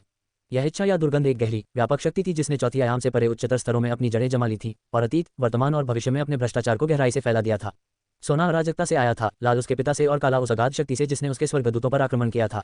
ये शक्ति धीरे धीरे उसकी वंश में समा गई थी, बिना उसे पता चले, और समय के साथ यह रोवन के अस्तित्व में इस कदर समा जाएगी कि वह अपने सार को प्राचीन आत्माओं से अलग नहीं कर पाएगा। इस तरह की घटना का खतरा उसके गले में लटके फंदे की तरह था और अगर उसने इसे नजरअंदाज करने का फैसला किया तो उसका अंत दुर्भाग्यपूर्ण होगा। ये ब्रह्मांड कमजोरों को माफ नहीं करता। अब वह इस दुर्गंध से छुटकारा पाने जा रहा था। सामग्री तैयार थी। उसके सामने हवा में तैरता हुआ गोला था जो उसके पिछले 7 ग्रहों को एक साथ मिलाकर बने आकार का था। अरबों घटकों और सामग्रियों को जोड़कर एक ऐसा संपूर्ण ढांचा तैयार किया जा चुका था जो न केवल गढ़ने की एक अद्भुत उपलब्धि थी बल्कि अपने आप में एक कला थी और आर्केन रून को कोर के हर एक हिस्से में समाहित कर दिया गया था। रोवन को अब बस इतना करना था कि वह अपनी इच्छा शक्ति को इस कोर के भीतर स्थापित करे और इसे जीवन प्रदान करे। यदि रोवन उस सुनहरी किताब से प्राप्त पूर्व निर्धारित ब्लूप्रिंट का उपयोग करके एक डिस्ट्रॉयर बना रहा होता तो वह अपने बरसेरकर इंटेंट का उपयोग इसे सक्रिय करने के लिए करता, लेकिन वह और भी गहराई में जा रहा था, जिसका अर्थ था कि उसे अपनी इच्छा शक्ति को एकत्रित करना होगा। पिछले 2 वर्षों से रोवन अपनी स्वयं की इच्छा शक्ति बनाने के तरीके पर विचार कर रहा था। यह एक ऐसी शक्ति थी जो उसे स्वाभाविक रूप से तब प्राप्त होनी चाहिए थी जब वह 5वें या 6ठे सर्वोच्च चक्र तक पहुंचता, लेकिन अगर वह इतने लंबे समय तक इंतजार करता तो जो इच्छा शक्ति वह प्रकट करता वह पूरी तरह से उसकी अपनी नहीं होती बल्कि उसके रक्त में मौजूद 3 प्राचीन आत्माओं की इच्छाओं का मिश्रण होती। उस समय वह स्वयं नहीं रह जाएगा क्योंकि धीरे धीरे वह अपनी विशिष्टता खो देगा। वह केवल प्राचीन शक्तियों के प्रभाव में सिमट जाएगा। यहाँ तक कि उसके आदिम अभिलेख की सहायता से भी यह अज्ञात था कि क्या वह उन्हें अपने सार से पूरी तरह से मुक्त कर पाएगा। रोवन स्पिरिट से हर उठा। क्या वह पहले से ही भ्रष्ट नहीं हो चुका था? अपनी समस्याओं में उलझकर कीमती समय बर्बाद करने वालों में से न होने के कारण उन्होंने अपनी वसीयत बनाने की प्रक्रिया शुरू कर दी। जहां तक उसे पता था उसके पास ऐसी क्षमताएं थीं जो उसके वर्तमान सुप्रीम सर्कल से कहीं आगे थीं और वह जिन कारनामों को करने में सक्षम था वे ऐसी क्षमताएं थीं जो केवल ओल्ड वंस ही कर सकते थे, जिसका अर्थ था कि उसके पास पहले से ही अपनी इच्छा शक्ति बनाने के साधन थे, बस वह इसे अवगत नहीं था। कई बार आत्मनिरीक्षण करने के बाद अंततः आदिम अभिलेख ने ही उसे वह संकेत दिया जिसकी उसे कमी थी और उसने वहीं से अपनी रचना शुरू की। वह अनमोल संकेत ही उसकी उपाधियां थीं। रोवन के पास 5 उपाधियां थीं। वे थीं plane walker, cash blood, reality butcher, creator और अंत में प्राइमोडियल। आदिम अभिलेख में जो कुछ भी उसे दिखाया गया था वह सब महत्वपूर्ण था और ये उपाधियां उसकी इच्छा के निर्माण में महत्वपूर्ण थीं। इन सभी उपाधियों के भीतर रोवन के व्यक्तित्व का मूल तत्व छिपा था, उसे बस उसे ढूंढना था। अध्याय 619 में रोवन कुरानेस नहीं हूं। बादलों में बिजली कड़क रही थी। यह बादल बड़ा हो गया था और यह प्राकृतिक नहीं था। यह बादल निराकार आदिम ईथर से भरा हुआ था। ये रोवन का छिपा हुआ ऊर्जा भंडार था जिसे वह एरोक्रोन कोर की कार्यप्रणाली को समझने के बाद धीरे धीरे स्वयं उत्पन्न कर रहा था। रोवन आदिम ईथर के एक हिस्से को मोड़ने और उन्हें बिजली के बोल्ट के रूप में ऊपर रखने में सक्षम था और उसकी आंखें बिजली के घूमते हुए बोल्ट का पीछा करती रहीं, मानो वह उनकी गतिविधियों से मंत्रमुग्ध हो गया हो। अब जब वह इस समय यहाँ था तो उसे न तो डर महसूस हो रहा था और न ही पछतावा, बल्कि चीजों के प्रति एक तीव्र संवेदनशीलता महसूस हो रही थी। तूफानी हवा इतनी तेज चल रही थी कि उसके बाल भी मुश्किल से हिल पा रहे थे। भट्टी की गंध, जिसे वह सबसे करीब से चमेली की गंध के रूप में पहचान सकता था, वो आवाजें, उसके चारों ओर फैले विशाल वातावरण में प्रवाहित होती ऊर्जा, बिजली शुद्ध शक्ति से भरी हुई थी। वह इसे पूरी तरह महसूस कर सकता था। अपनी सूझबूझ से वह प्रत्येक बोल्ट का पीछा कर सकता था जो मात्र 270,000 मील प्रति घंटे की रफ्तार से यात्रा कर रहा था। एक इंसान के लिए इतनी गति समझना असंभव था। यहाँ तक कि पृथ्वी के देवता स्तर का कोई डोमिनेटर भी बिजली की इस रफ्तार का पीछा करने में संघर्ष कर सकता है, लेकिन रोवन ने इसे आसानी से कर लिया।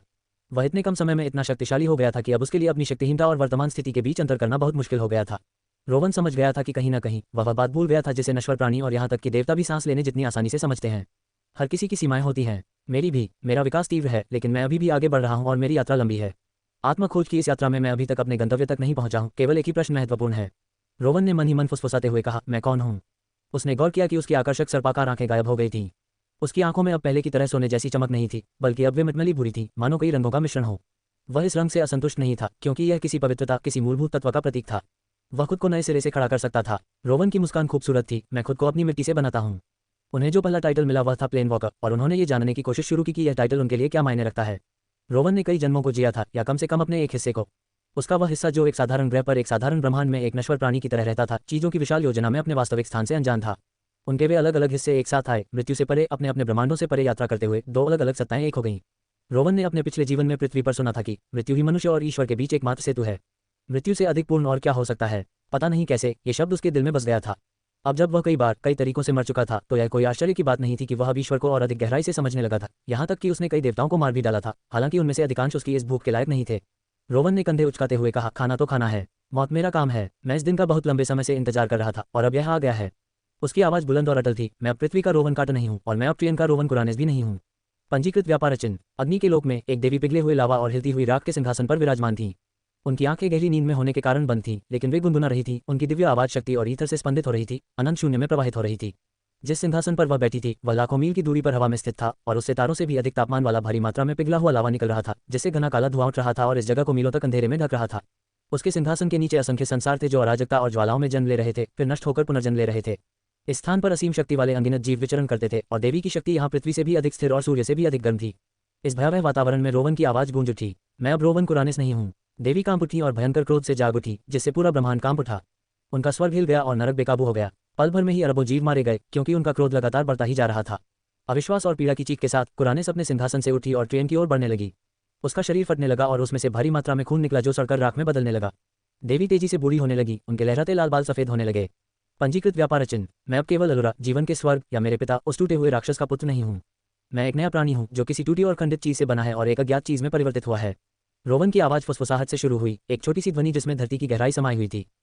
उसका दृढ़ संकल्प चकनाचूर हो रहा था। जैसे जैसे वह बोलता गया उसकी आवाज धीरे धीरे तेज होती गई और पूरी भट्टी में सन्नाटा छा गया, क्योंकि निराकार ऊर्जा बढ़ने लगी और यहाँ सब कुछ दम घोटने लगी।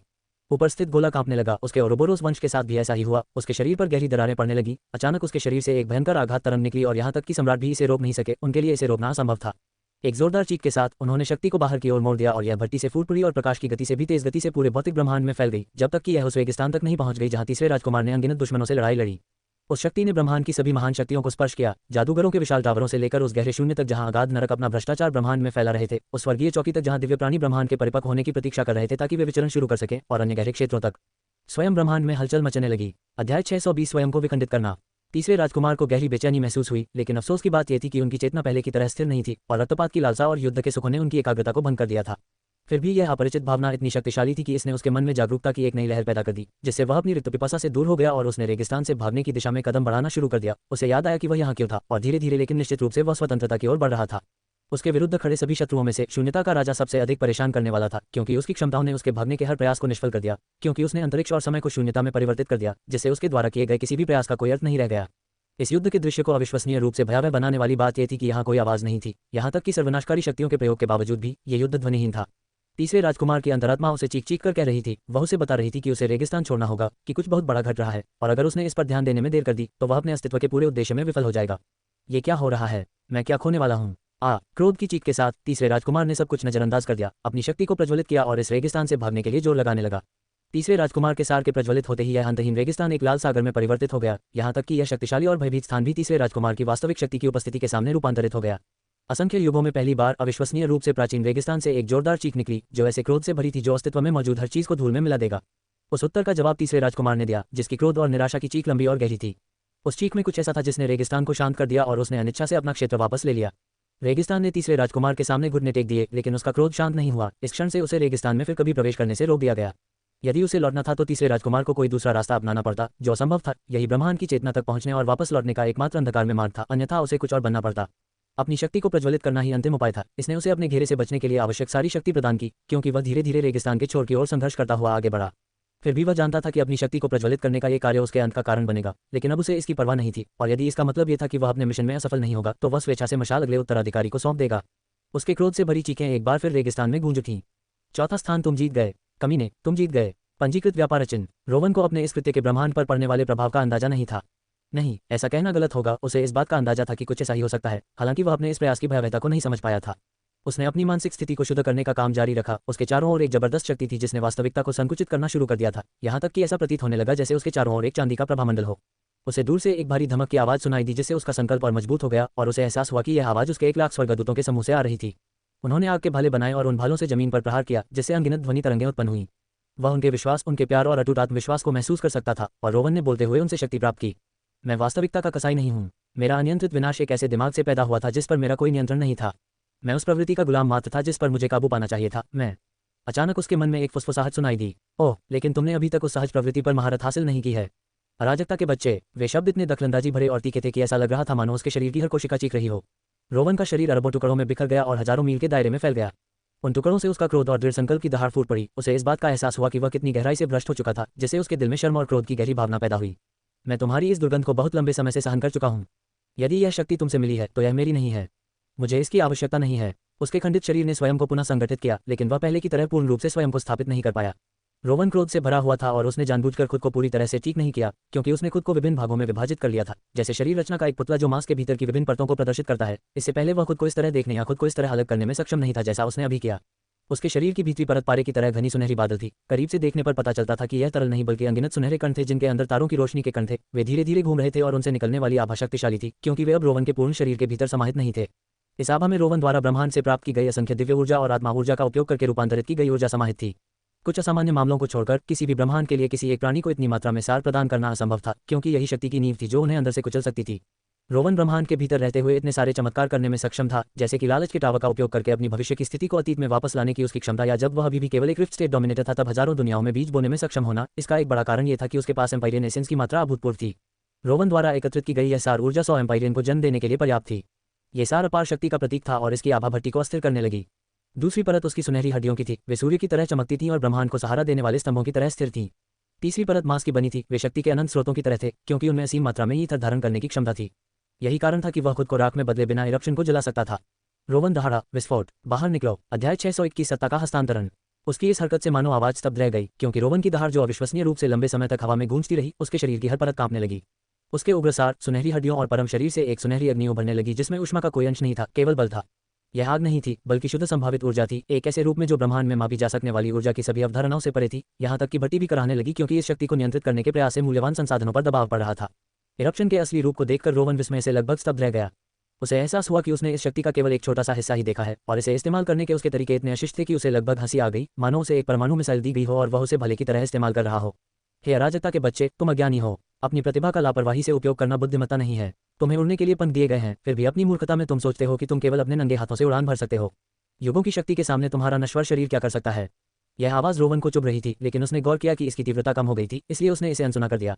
इस आवाज ने अभी अभी जो कहा, उससे रोवन की वास्तविक क्षमता और मानसिकता की कमी स्पष्ट हो गई। रोवन कभी भी इरप्शन जैसी क्षमता को छोड़ने वाला नहीं था। इसकी बहुमुखी प्रतिभा बेजोड़ थी और इसके काम करने के तरीके के बारे में थोड़ा समझने के बाद वह अपने निर्णय में और भी दृढ़ हो गया। वह इस शक्ति को अपने पास रखेगा, लेकिन ऐसा करने के लिए उसे इसे बदलना होगा। फिलहाल यह शुद्ध थी। ये ध्यान देने योग्य था कि यद्यपि रोवन की योजना में कुछ मामूली विचलन हुए थे, उसने इस तरह की घटना की आशंका जताई थी और इसके लिए उसने उचित योजना बना ली थी। यद्यपि उसके पास आदिम प्राणी की सर्वज्ञता नहीं थी, फिर भी अपने ज्ञान भंडार की सहायता से वह अपने विध्वंसक यंत्र के निर्माण के दौरान अपने कार्यों के संभावित परिणामों का कम से कम 92% तक अनुमान लगा सकता था। उन्हें बस अपने विजन पर विश्वास रखना था और आगे बढ़ते हुए सामने आने वाले हर पड़ाव का भरपूर फायदा उठाना था। जैसे जैसे रोवन के लिए एक क्षमता उसके शरीर के हर हिस्से से जुड़ती जा रही थी, वैसे वैसे विस्फोट की शक्ति उसके शरीर से धीरे धीरे कम होती जा रही थी, और अगर उसने इसे जल्दी से सुझाने का कोई तरीका नहीं खोजा तो खींचे हुए रबर बैंड की तरह विस्फोट वापस उछलकर उसके शरीर में फिर से समाहित हो जाएगा। रोवन को पूछने की जरूरत नहीं पड़ी। ईवा समझ गई कि आगे क्या करना है और उसने तुरंत सम्राटों को सूचित किया, बीजयुक्त दुनियाओं को मुक्त करो। सूर्यल और एरुडियल ने अपने पंख खोले और अपने कब्जे में रखे हुए बीजित ग्रहों को छोड़ना शुरू कर दिया। उनमें से प्रत्येक एक सेब जितना छोटा था। पहले ये ग्रह सुनहरी ऊर्जा से चमक रहे थे, क्योंकि उनमें रोवन के सार की एक विशाल मात्रा प्रवाहित हो रही थी, लेकिन अब वे अलग थे। उसकी विश्व यंत्र की वर्तमान स्थिति को देखते हुए ये ग्रह निर्जीव और वीरान प्रतीत होते थे। वे अब गहरे भूरे रंग के थे और ऐसा लग रहा था मानो उनमें से जीवन शक्ति का हर अंश निचोड़ लिया गया हो, केवल एक मृत शरीर ही शेष बचा हो। रोवन जानता था कि ऐसा नहीं था। जो बदल गया था वह यह था कि यहाँ के प्रत्येक ग्रह, साथ ही उसके द्वारा स्थापित विश्व बीज, अपनी सारी ऊर्जा और सार से पूरी तरह से खाली हो गए थे। केवल एक खोखला ढांचा ही बचा था। जब रोवन को वर्ल्ड इंजन की क्षमता प्राप्त हुई और उसके उद्देश्य और उपयोगिताओं की समझ उसके मन में उभरी, तो उसे एहसास हुआ कि वर्ल्ड इंजन हालांकि एक शक्तिशाली क्षमता है, लेकिन ऐसी क्षमता है जिसे शायद ही कोई महान शक्ति चुनेगी। इसका मुख्य कारण यह था कि किसी ग्रह के भीतर विश्व बीज के ऊष्मायन के दौरान वह जो ऊर्जा अवशोषित करता था उसका उसकी वृद्धि पर प्रभाव पड़ता था, और यदि विश्व बीज का स्वामी सतर्क नहीं रहता था तो विश्व बीज उसके नियंत्रण से बाहर हो सकता था। इस विश्व बीज का असली मालिक वह नहीं था, क्योंकि अराजकता की दुर्गंध इस क्षमता में समाहित थी, लेकिन सारी उम्मीदें खत्म नहीं हुई थीं। रोवन ने यह सुनिश्चित किया था कि उसके द्वारा बनाए गए प्रत्येक विश्व बीज में आत्मा ऊर्जा का सबसे शुद्ध स्रोत भरा हो, जो केवल उसी से प्राप्त होता था, जिससे उसका प्रत्येक विश्व बीज अद्वितीय बन जाता था। इस प्रक्रिया ने प्रभावी रूप से विश्व बीजों को उसका गुलाम बना दिया था, भले ही उनकी उत्पत्ति संभवतः अराजकता से हुई हो। इसका मतलब यह था कि यद्यपि रोवन द्वारा उनमें डाली गई ऊर्जा पूरी तरह से समाप्त हो गई थी, फिर भी उनकी संरचना बरकरार थी, और यदि वह उन्हें ईंधन का एक नया स्रोत प्रदान करता तो उन्हें फिर से भरा जा सकता था। रोवन ने अपना ध्यान इरप्शन की एकत्रित होती ऊर्जा और अपने चारों ओर मोतियों की तरह बिखरे हुए 1252 लघु संसारों के बीच विभाजित कर दिया। इरप्शन को उन दुनियाओं की ओर आकर्षित होने में ज्यादा समय नहीं लगा, क्योंकि वे रोवन के शरीर के विस्तार थे और वे उसकी संरचना के इतने करीब थे कि उसके शरीर का वातावरण अधिक प्रतिकूल होने के बाद वे इसे अगला सबसे अच्छा विकल्प मानेंगे। एक साहसिक योजना, फिर भी व्यर्थ। निश्चित रूप से आपको यह समझना चाहिए, आप एक संयोग हैं। आपके तरीके कल्पनाशील होते हुए भी किसी आधार से जुड़े नहीं हैं। जैसे जैसे विस्फोट की ऊर्जा उसके शरीर से निकलकर बीजयुक्त दुनिया में फैलती गई, आवाज धीरे धीरे कमजोर होती गई और रोवन के लिए उसे रोकना आसान हो गया। इस आवाज का मालिक जो भी हो, रोवन जितना ज्यादा इसे सुनेगा उतना ही ज्यादा उसे नुकसान होगा। रोवन को एहसास हो गया था कि यह आवाज उसके दिल में ध्यान भटकाने के अलावा शायद रोवन के लक्ष्यों को तो समझती है, लेकिन उन्हें हासिल करने के तरीकों को नहीं। इससे पूरी तरह छुटकारा पाने का एकमात्र तरीका यही था कि वह खुद को इस दुर्गंध से पूरी तरह शुद्ध कर ले। विस्फोट की शक्ति विशाल थी, लेकिन 1252 दुनियाओं में विभाजित थी, जिनमें से प्रत्येक में खरबों जीवित जीव मौजूद थे, जिसका अर्थ है कि इन बीजित दुनियाओं द्वारा इसे मुश्किल से ही पचाया जा सकता था। आखिरकार उसने सही मात्रा का चयन किया था। रोवन ने प्रत्येक विश्व बीज को बदलते हुए देखा, जो मटमैले भूरे रंग से एक ऐसे गोले में परिवर्तित हो रहा था जो नीली बिजली से भरा हुआ प्रतीत होता था। जब एक बीजित दुनिया ऊर्जा से पूरी तरह भर जाती थी, तो वह आकाश की ओर खींची चली जाती थी, जहां वह ऊपर तैरते हुए कोर में विलीन हो जाती थी। कुछ ही क्षणों में हजारों विश्व बीज कोर में विलीन हो गए और उसमें से एक तेज धातुई गर्जना की आवाज निकली। अध्याय 622 गहन बलिदान। रोवन धीरे धीरे अपने शरीर को उसकी पिछली अवस्था में लौटाने लगा। ये प्रक्रिया धीमी और बेहद दर्दनाक थी, और ये तुरंत स्पष्ट हो गया कि उसके शरीर से इरप्शन को हटाने का उस पर बुरा असर पड़ा था। उसके सारे बाल झरने की तरह गिरने लगे और कुछ ही पलों में वह गंजा हो गया, जिससे उसके सिर पर गहरे घाव हो गए जिनमें से खून और मवाद निकल रहा था। उसके शरीर पर बड़े बड़े घाव हो गए थे जिनसे खून बह रहा था, और ओरोबोरोस सर्प बनने के बाद पहली बार वह एक नश्वर प्राणी की तरह लाल खून बहाने लगा। दर्द और प्रतिकूल प्रभावों को सहन करने की उसकी क्षमता भी पूरी तरह से खत्म हो गई, और एक जोरदार आवाज के साथ उसका अधिकांश फोर्स फील्ड नष्ट हो गया और वह लगभग घुटनों के बल गिर पड़ा। रोवन इतने समय से अनजाने में ही टेलीकिनेसिस की मदद से अपना सहारा बनाए हुए था, और उसके फोर्स फील्ड के एक बड़े हिस्से के नष्ट हो जाने के बाद उसके पास मुश्किल से ही इतनी शक्ति बची थी कि वह एक पर्वत श्रृंखला को उठा सके। यह उसकी पिछली चरम सीमा से बहुत दूर था, जब वह सहजता से दुनिया को धूल में मिला सकता था। जैसे ही उसने खुद को संभाला, उसका फोर्स फील्ड आखिरकार गायब हो गया और टेलीकिनेसिस का आखिरी विस्फोट हुआ, जो गायब होने के लिए ही निकला। ये क्षमता लगभग उसका जन्मजात हिस्सा थी, ठीक वैसे ही जैसे उसकी धड़कन या नसों में बहने वाला खून। रोवन को यह जानकर आश्चर्य हुआ कि इसे खोने से उसे कितना दर्द हुआ, मानो किसी व्यक्ति के सारे अंग अचानक छिन गए हों। उसका शरीर सहज रूप से उसकी टेलीकिनेसिस शक्ति का उपयोग करने की कोशिश कर रहा था, लेकिन वह शक्ति अब मौजूद नहीं थी। कुछ क्षणों के लिए रोवन लगभग टूट गया। उसके कार्यों और बलिदान की विशालता ने उसे लगभग अभिभूत कर दिया था, लेकिन उसने तुरंत ही खुद को उस स्थिति से बाहर निकाल लिया जितनी जल्दी वह आई थी। मुझे पता था कि ऐसा होने वाला है। मैं हिल नहीं सकता, मैं टूट नहीं सकता। लहरें चाहे कितनी भी ऊंची उठें, मैं खड़ा रहूंगा। जिस दिव्य धातु से वह बना था, वह धीरे धीरे विलीन हो रही थी, सुनहरी राख में तब्दील हो रही थी, जो आकाश में ऊपर उठकर इंद्रधनुष की तरह एक सुनहरा मेहराब बना रही थी। हालांकि उसका शरीर अब भी अविश्वसनीय रूप से शक्तिशाली था, लेकिन उसकी प्रकृति अब अलग थी। अब वह विनाशी नहीं थी, अब अमर नहीं थी, अब पवित्र नहीं थी। इतनी बड़ी शक्तियों को छोड़ने के लिए और कौन तैयार होगा? रोवन ने तुरंत कार्रवाई की। इरप्शन और उसके शरीर पर मौजूद फोर्स फील्ड के न होने से उसकी शक्तियां एक बार फिर कम हो गईं, और उसका शरीर 300 मील से घटकर मात्र 120 मील रह गया।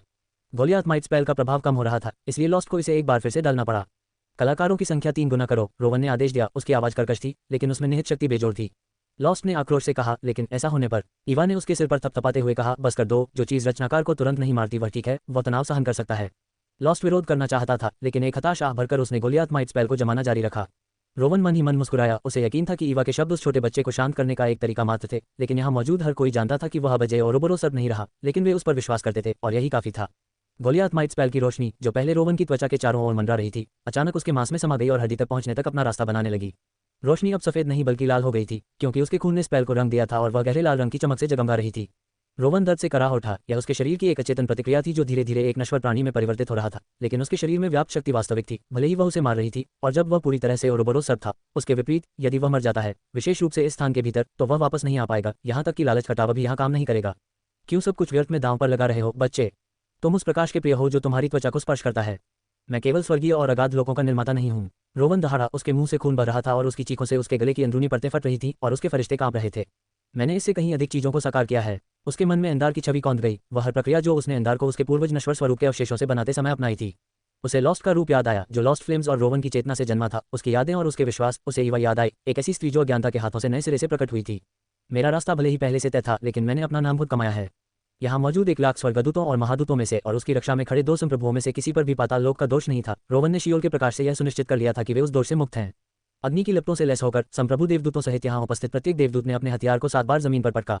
ये ध्वनि उनके सृष्टिकर्ता के प्रति उनकी निष्ठा और अटूट भक्ति का प्रतीक थी। भट्टी के अंदर का हर स्थान कंपन से भर गया, क्योंकि रोवन सेलेस्टियल होस्ट की आभा प्रकट हुई और उनकी महिमा उनके निर्माता के टूटे हुए शरीर पर चमक उठी, जिससे वह महिमा के आवरण में लिपट गया। एक समय वे तुम्हारे थे, अब नहीं। वे अब मेरे बच्चे हैं। मैं ही तो सृष्टिकर्ता हूँ। इन शब्दों के साथ ही रोवन के चारों ओर चांदी जैसा कोरोना घना हो गया और अपने साथ एक निराकार दबाव लेकर आया, जिसने उसे लगभग घुटनों के बल गिरा दिया। रोवन ने इस दबाव के खिलाफ लड़ाई लड़ी, अपने नश्वर शरीर की सारी शक्ति, अपने संकल्प और उस पागलपन को जलाकर राख कर दिया जिसे एक देवता भी समझ नहीं सकता था। इस संघर्ष ने चांदी के प्रकाश को और भी चमकीला बना दिया और वह समझ गया कि यह उसकी इच्छा शक्ति की चिंगारी है। अगर उसने इस क्षण खुद को लड़खड़ाने दिया तो सब कुछ व्यर्थ हो जाएगा। उसका शरीर सिकुड़ने लगा। वह जिस ऊर्जा का उपयोग कर रहा था वह इस मानसिक संघर्ष का एक छोटा सा हिस्सा था, लेकिन फिर भी यह एक चिंताजनक मात्रा थी। गोलियाथ माइट स्पेल द्वारा उसे लाखों एट्रीब्यूट पॉइंट्स मिलने के बावजूद यह उसके द्वारा झेली जा रही हार को रोकने के लिए पर्याप्त नहीं था। 100 मील से घटकर 50 और अंत में 10 मील की ऊंचाई तक पहुंच गया। रोवन की आकृति अब क्षितिज पर उतनी विशाल नहीं थी। उसका शरीर अपनी पिछली भव्यता से बिल्कुल अलग था, लेकिन उसकी जगह अब असीम क्षमता समाहित थी। रोवन का रूप पहले जैसा बिल्कुल नहीं रहा था। उसके शरीर पर बड़े बड़े घाव थे जिनसे सड़ती हुई हड्डियां दिखाई दे रही थीं। उसकी सांसें अनियमित थीं और उसके ऊपर मृत्यु का घना सा साया छाया हुआ था। फिर भी चांदी का मुकुट और भी तीक्ष्ण होता चला गया, मानो कोई दिव्य तलवार धीरे धीरे म्यान से बाहर निकाली जा रही हो। रोवन खुद को नए सिरे से गढ़ रहा था, अपने हाथों से मिट्टी को आकार दे रहा था। ऐसा करना स्वर्ग के नियमों को चुनौती देने से भी परे था। यह इस तथ्य को अनदेखा कर रहा था कि वह 3 आदिम शक्तियों की इच्छा के विरुद्ध भी लड़ रहा था। ना समझ बच्चे, मैं अब तुम्हें उस रास्ते से नहीं बचा सकता जिस पर तुम चलने वाले हो। मैं अब कैस ब्लड नहीं हूँ। अध्याय 623 महान विश्वासघाती। जब रोवन ने वे शब्द कहे तो उनमें एक निर्णायक भाव था, मानो समय रुक गया हो, सब कुछ थम गया हो। फिर भी यह भट्टी थी, एक ऐसी जगह जो 5वें आयाम के जितना करीब हो सकती थी, और यहाँ समय का कोई नियंत्रण नहीं था। रोवन की आवाज़ समय की सीमाओं को पार कर गई और वह बोलता रहा। उस आवाज़ का स्वामी अब केवल बोल ही नहीं रहा था, बल्कि वह सक्रिय रूप से उसके प्रयासों को विफल करने की कोशिश कर रहा था। मेरा दिव्य जन्म भले ही ओरोबोरोस सर्प के रूप में हुआ हो, लेकिन यह मेरा संपूर्ण स्वरूप नहीं है, बल्कि इसका एक छोटा सा हिस्सा है, और इसे ये निर्धारित नहीं होना चाहिए कि मैं क्या बनूंगा। यदि मेरा भविष्य अराजकता द्वारा निर्धारित होना है, तो मैं अब अराजकता का बच्चा नहीं हूँ। ऊपर स्थित कोर से कई दर्द भरी दहाड़ें निकली और रोवन के कान और आंखें फट गईं और उसका शरीर अंधा हो गया, लेकिन उसकी चेतना को अपने परिवेश को समझने के लिए आंखों जैसे सीमित अंगों की अब आवश्यकता नहीं थी। हालांकि ये ज्यादा देर तक नहीं चला। अचानक रोवन की चेतना अंधकार में डूब गई और उसे एक ऐसी प्रचंड शक्ति का एहसास हुआ जो उसकी वर्तमान शारीरिक सहनशक्ति से परे थी, और उसका शरीर ढहने लगा। पिछली शारीरिक क्षति के विपरीत वह इस ढहने को नियंत्रित नहीं कर सका और उसका नश्वर शरीर मृत्यु के कगार पर था। और यदि उसकी असीम जीवन शक्ति और जीने और सफल होने की दृढ़ इच्छा शक्ति न होती, तो वह अब तक मर चुका होता, क्योंकि इस समय रोवन केवल रक्त, मांस और हड्डियों का ढेर था। फिर भी ये सब कुछ दूर से किसी और के शरीर में घटित होता प्रतीत हुआ, क्योंकि उसकी चेतना अनंतता से परे खींच ली गई थी और उसने एक लंबी सुनहरी सड़क देखी जो अनगिनत ब्रह्मांडों से भी आगे तक फैली हुई थी। रोवन ने एक जोरदार धमाका सुना, मानो हजारों दुनियाएं अलग हो रही हों, और ऊपर स्थित कोर में दरार पड़ गई, जैसे 6 विशालकाय ओरोबोरोस सर्प निकले। उनकी त्वचा नहीं थी और उनकी हड्डियां सड़ रही थीं, लेकिन उनका आकार और शक्ति विस्मयकारी थी। Dot dot dot. जैसे जैसे वह सैकड़ों ब्रह्मांडों से गुजरते हुए उस स्वर्णिम मार्ग पर और भी गहराई में खींचता चला गया, उसकी चेतना भट्टी से अपना संबंध बनाए रखने में असमर्थ रही, लेकिन वह युद्ध की झलकियां देख सकता था, क्योंकि उसके संप्रभु और उसके सभी देवदूत सर्पों से लड़ रहे थे। रोवन की क्रोध भरी चीखें भट्टी तक नहीं पहुंच सकी, क्योंकि उसके सर्पों के दिमाग भ्रष्ट हो रहे थे। उनकी इच्छा के विरुद्ध उन पर दबाव डाला जा रहा था, लेकिन उन्होंने इस घुसपैठ का विरोध किया। रोवन के बिना वे इस विदेशी शक्ति के विरुद्ध युद्ध हार रहे थे और वह उनसे लगातार दूर होता जा रहा था। उसने खिंचाव से लड़ने की कोशिश की, लेकिन वह नहीं लड़ सका। एक तेज धड़कन के साथ, जिसे रोवन ने महसूस किया कि कई ब्रह्मांडों में सुना जा सकता है, उसने खुद को एक पहाड़ की चोटी पर गिरते हुए पाया। यह उसे लगभग उस क्षण की याद दिलाता था जब उसने वाचा के भीतर विनाश के राजकुमार ओहरोक्स की आत्मा में प्रवेश किया था। कुछ सेकंड के लिए उसकी चेतना लड़खड़ा गई, फिर वह उछलकर खड़ा हो गया और चारों ओर देखा, और वह लगभग अपने चेहरे के बल गिर पड़ा, क्योंकि जिस शरीर में उसने खुद को पाया वह स्पष्ट रूप से नश्वर था, लेकिन वह उसका अपना नहीं था। उसने गुस्से में कहा, मुझे अपनी इस कमजोरी से कितनी नफरत है। रोवन की चेतना इस शरीर से बाहर निकलने की कोशिश कर रही थी, उसे भट्टी में लौटना ही था, अन्यथा इच्छाशक्ति के स्तर तक उसका उत्थान विफल हो जाता और उसके सारे प्रयास व्यर्थ हो जाते। सर्प लगभग कोर में समाहित हो चुके थे, और यदि वह विनाशक को पूर्ण करने के लिए वापस नहीं लौटा तो वे उससे छीन लिए जाएंगे। वह इस अन्याय को कभी नहीं होने देगा। वह बचने के लिए बेताब था। उसकी चेतना अभी भी प्रबल थी, लेकिन वह जिस नश्वर शरीर में रहता था उसके बारे में वह कुछ नहीं कर सकता था। वह शरीर कमजोर हो चुका था। उसकी जैविक संरचना और आध्यात्मिकता ने उसकी चेतना को नियंत्रित करना और उससे बाहर निकलना लगभग असंभव बना दिया था। वह जानता था कि भट्टी के अंदर उसके और उसके शरीर के बीच अभी भी एक संबंध था, क्योंकि वह अभी भी युद्ध की लहर को महसूस कर सकता था, भले ही वह उस स्थान से ही क्यों न हो जहां वह खुद को पा रहा था। रोवन ने कुछ देर संघर्ष किया और फिर हार मान ली। उसने जो एकमात्र प्रगति की वह ये थी कि उसे उस शरीर की स्पष्ट समझ हो गई जिसमें वह अभी रहा था, और उसे यह समझने के लिए और अधिक जानकारी जुटाने की आवश्यकता थी कि वह कैसे वापस लौट सकता है। आखिरकार कोई उसे यहाँ लाया था। ये शरीर, यद्यपि यह नश्वर था, फिर भी भिन्न था, और उसने सहज रूप से समझ लिया कि उसका इस शरीर से कोई संबंध नहीं था, न तो उसके पिछले जन्मों में और न ही यह कुरान के वंश से संबंधित था। शरीर की उम्र लगभग 30 वर्ष होनी चाहिए। उसके बाल छोटे और काले थे, उसके बाएं गाल पर एक गहरा निशान था और उसकी आंखें 2 रंगों की थीं, बाईं आंख धूसर और दाईं आंख सुनहरी थी। साथ ही उसका एक विशाल हृदय था जो उसके पेट के अंदर स्थित था। उसने चारों ओर देखा, उसे पता था कि वह जहाँ है वह खतरनाक जगह है, और उसे पता चला कि वह अकेला है।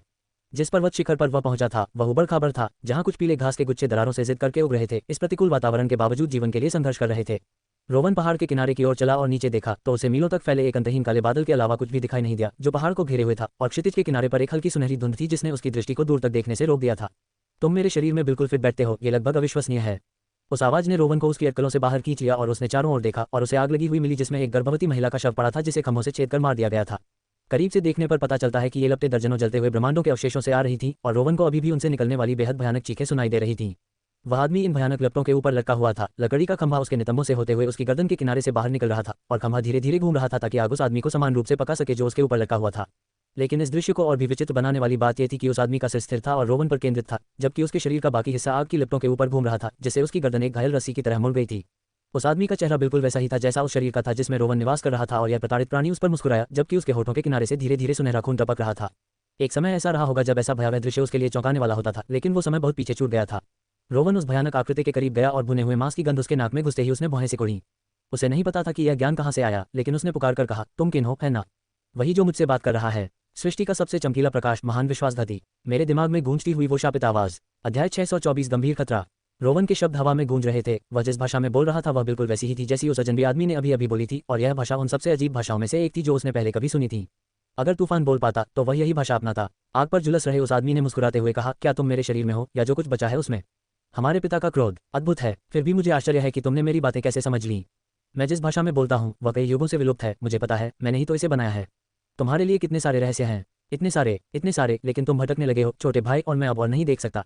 रोवन ने केन के बारे में जितनी भी जानकारी उसे पता थी उसे जल्दी से इकट्ठा कर लिया। उसके शरीर में चेतना के एक स्तंभ के बराबर ही शक्ति बची थी और उसे उसी से काम चलाना पड़ा जो उसके पास था। सबसे महत्वपूर्ण बात यह थी कि वह वास्तव में गहराई से योजना नहीं बना सकता था और उसे अपने असली विचारों को गुप्त रखना पड़ता था और अपनी अंतरात्मा के अनुसार कार्य करना पड़ता था, क्योंकि उसे संदेह था कि जिस शरीर में वह निवास कर रहा है वह उसके विचारों को सुन सकता है। वह गंभीर खतरे में था और उस पर समय का बहुत दबाव था और यहाँ बिताया गया हर पल उसके लिए जीत का कारण बन रहा था। यह एक मानसिक शतरंज का खेल था जो उसकी क्षमताओं की चरम सीमा तक परीक्षा लेगा और परिस्थितियां उसके खिलाफ थीं। ये वही व्यक्ति था जिसने अराजकता की योजनाओं को विफल करके आदिम शक्ति के निरंतर आक्रमण को रोका था। उसने देवताओं के साथ एक समझौता किया था और अराजकता की शक्ति को भस्म करने वाली एक तकनीक विकसित की थी। लेब्लेटाई द कैसडोर ने इस शख्स की प्रशंसा करते हुए उसे कैस के सभी बच्चों में सबसे बहादुर और बुद्धिमान बताया था, और अगर वह सही था तो केन ही वह कारण था जिसके कारण आदिम प्राणियों के बीच अंतिम युद्ध समाप्त हुआ और कैस को अनंत काल के लिए कैद कर लिया गया। रोवन को समझ नहीं आया कि वह कब इस आकृति की नजर में आया, लेकिन अगर वह अनुमान लगाए तो ये तब हुआ होगा जब अराजकता के द्वार ने उस चेतना के भीतर अराजकता की इच्छा को निगल लिया था जिसे उसने एंडार के अंदर स्थापित किया था। रहस्यवाद के अपने वर्तमान ज्ञान के आधार पर वह जानता था कि केन जैसी शख्सियत के लिए, जो संभवतः 5वें आयाम को पार कर चुका एक प्राणी था, उसके द्वारा बनाई गई किसी भी चीज में उसकी इच्छा शक्ति का स्पर्श होगा। पहले रोवन सोचता था कि उसके शरीर के अंदर जो कुछ है वह आशय है, और अराजकता द्वार ने भी उसकी अज्ञानता का फायदा उठाते हुए रोवन को बताया था कि उसके शरीर से जो कुछ भी प्राप्त होता है वह अराजकता का आशय है। अब उसे पता चल गया था कि लाब्लेटाई उससे झूठ बोल रहा था, या अगर वह झूठ नहीं बोल रहा था तो इसका मतलब था कि अराजकता द्वार शक्ति के वास्तविक आयामों से अनभिज्ञ था, जिसकी कल्पना करना रोवन के लिए कठिन था। लेकिन अगर यह सच था तो इससे तथाकथित ट्रैवलर्स ऑफ द ब्लड की एक गहरी खामी उजागर होती, जो ये थी कि वे एक अत्याचारी के चंगुल से बच निकले और दूसरे के हाथों में पड़ गए। अगर कैसडोर जैसा शक्तिशाली प्राणी इतने लंबे समय तक धोखे में रहा तो रोवन के पास इस प्राणी के खिलाफ जीतने की क्या उम्मीद थी। जब कैसडोर ने विल ऑफ कैस को निगल लिया तो उसने दावा किया था कि उसने उसे नष्ट कर दिया है, और उस समय रोवन को भी यही लगा था, लेकिन वह जानता था कि यह झूठ था। वह इरादा नहीं बल्कि इच्छा थी, और वह नष्ट नहीं हुई थी बल्कि स्थानांतरित हो गई थी।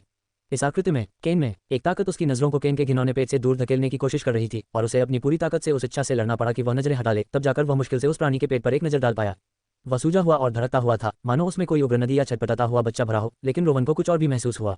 वह इच्छा शक्ति थी, अराजकता की इच्छा शक्ति, और उस छोटे से क्षण में जब उसने इस भयावह दृश्य को देखा उसने महसूस किया कि अराजकता की इच्छा शक्ति की एक लहर केन के शरीर में प्रवाहित हुई और उतनी ही मात्रा में इच्छा शक्ति अचानक उसके शरीर से गायब हो गई, मानो उसके पेट के अंदर कुछ अराजकता की इच्छा शक्ति को खा रहा हो। नहीं, यहाँ जो कुछ भी हो रहा है वह महत्वपूर्ण है, लेकिन आपको अपने शरीर में वापस लौटना होगा। चाहे कुछ भी हो जाए, आप जितनी देर इस जगह पर रहेंगे वह उतना ही जीतेगा। रोवन की आंखों में चमक आ गई। उसे अभी भी भट्टी में चल रहे उस भीषण युद्ध के धुंधले अंश दिखाई दे रहे थे और उसकी हताशा बढ़ती जा रही थी, और उसने आग में मौजूद आकृति पर बुलाया, केन, मुझे यहाँ से बाहर निकालो। उस व्यक्ति ने भौहें चढ़ाते हुए कहा, मुझे मानना पड़ेगा, तुम्हारा स्वभाव सचमुच अविचलित है, यहाँ तक कि जब तुम एक नश्वर प्राणी बन जाते हो तब भी। ऐसी हठधर्मिता और स्पष्टता सामान्य नहीं है, यहाँ तक कि अराजकता के वंशजों में भी नहीं। क्या तुम समझते हो कि तुम पूरी तरह से पागल हो? मुझे इस बात की परवाह नहीं है कि आप क्या सोचते हैं। आप मुझे यहाँ किसी कारण से लाए हैं, अपनी बात कहिए और बात खत्म कीजिए। मुझे आपसे किसी सहायता की आवश्यकता नहीं है। वह आदमी अचानक हंस पड़ा, फिर दर्द से करा उठा क्योंकि उसका पेट अचानक फूल गया, और एक पल के लिए रोवन को लगा कि वह उसके अंदर कुछ देख सकता है, लेकिन फिर वह सिकुड़ गया और केन ने राहत की सांस ली। क्या मैं तुम्हें जाने दूं? मुझे कोई आपत्ति नहीं है, लेकिन इससे पहले कि मैं ऐसा करूं तुम्हें कुछ जानना चाहिए। मैं कहां से शुरू करूं? ओह हाँ, यह एक अच्छी कहावत है, क्या तुम इसे जानते हो? मुझे लगता है कि तुम इससे परिचित होगे, और शायद इसे केवल तुम ही समझ सकते हो। कहानी कुछ इस प्रकार है, एक पहाड़ से एक पत्थर काटा गया, लेकिन इंसानी हाथों से नहीं। पत्थर पैरों पर लगा और लोहे और मिट्टी को पूरी तरह चकनाचूर कर दिया। फिर लोहा, मिट्टी, पीतल, चांदी और सोना गेहूं की कटाई के समय भूसे की तरह चूर चूर होकर गायब हो गए। लेकिन वह पत्थर एक विशाल पर्वत बन गया जिसने पूरी पृथ्वी को ढक लिया। रोवन स्तब्ध रह गया, लेकिन केवल थोड़े समय के लिए। हालांकि यह बहुत ही संक्षिप्त क्षण था। केन ने इसे देख लिया और वह मुस्कुराया। ये शब्द उनके पिछले जीवन से आए थे और संभवतः लाखों लोगों को ज्ञात थे, क्योंकि ये एक धार्मिक ग्रंथ से लिए गए थे।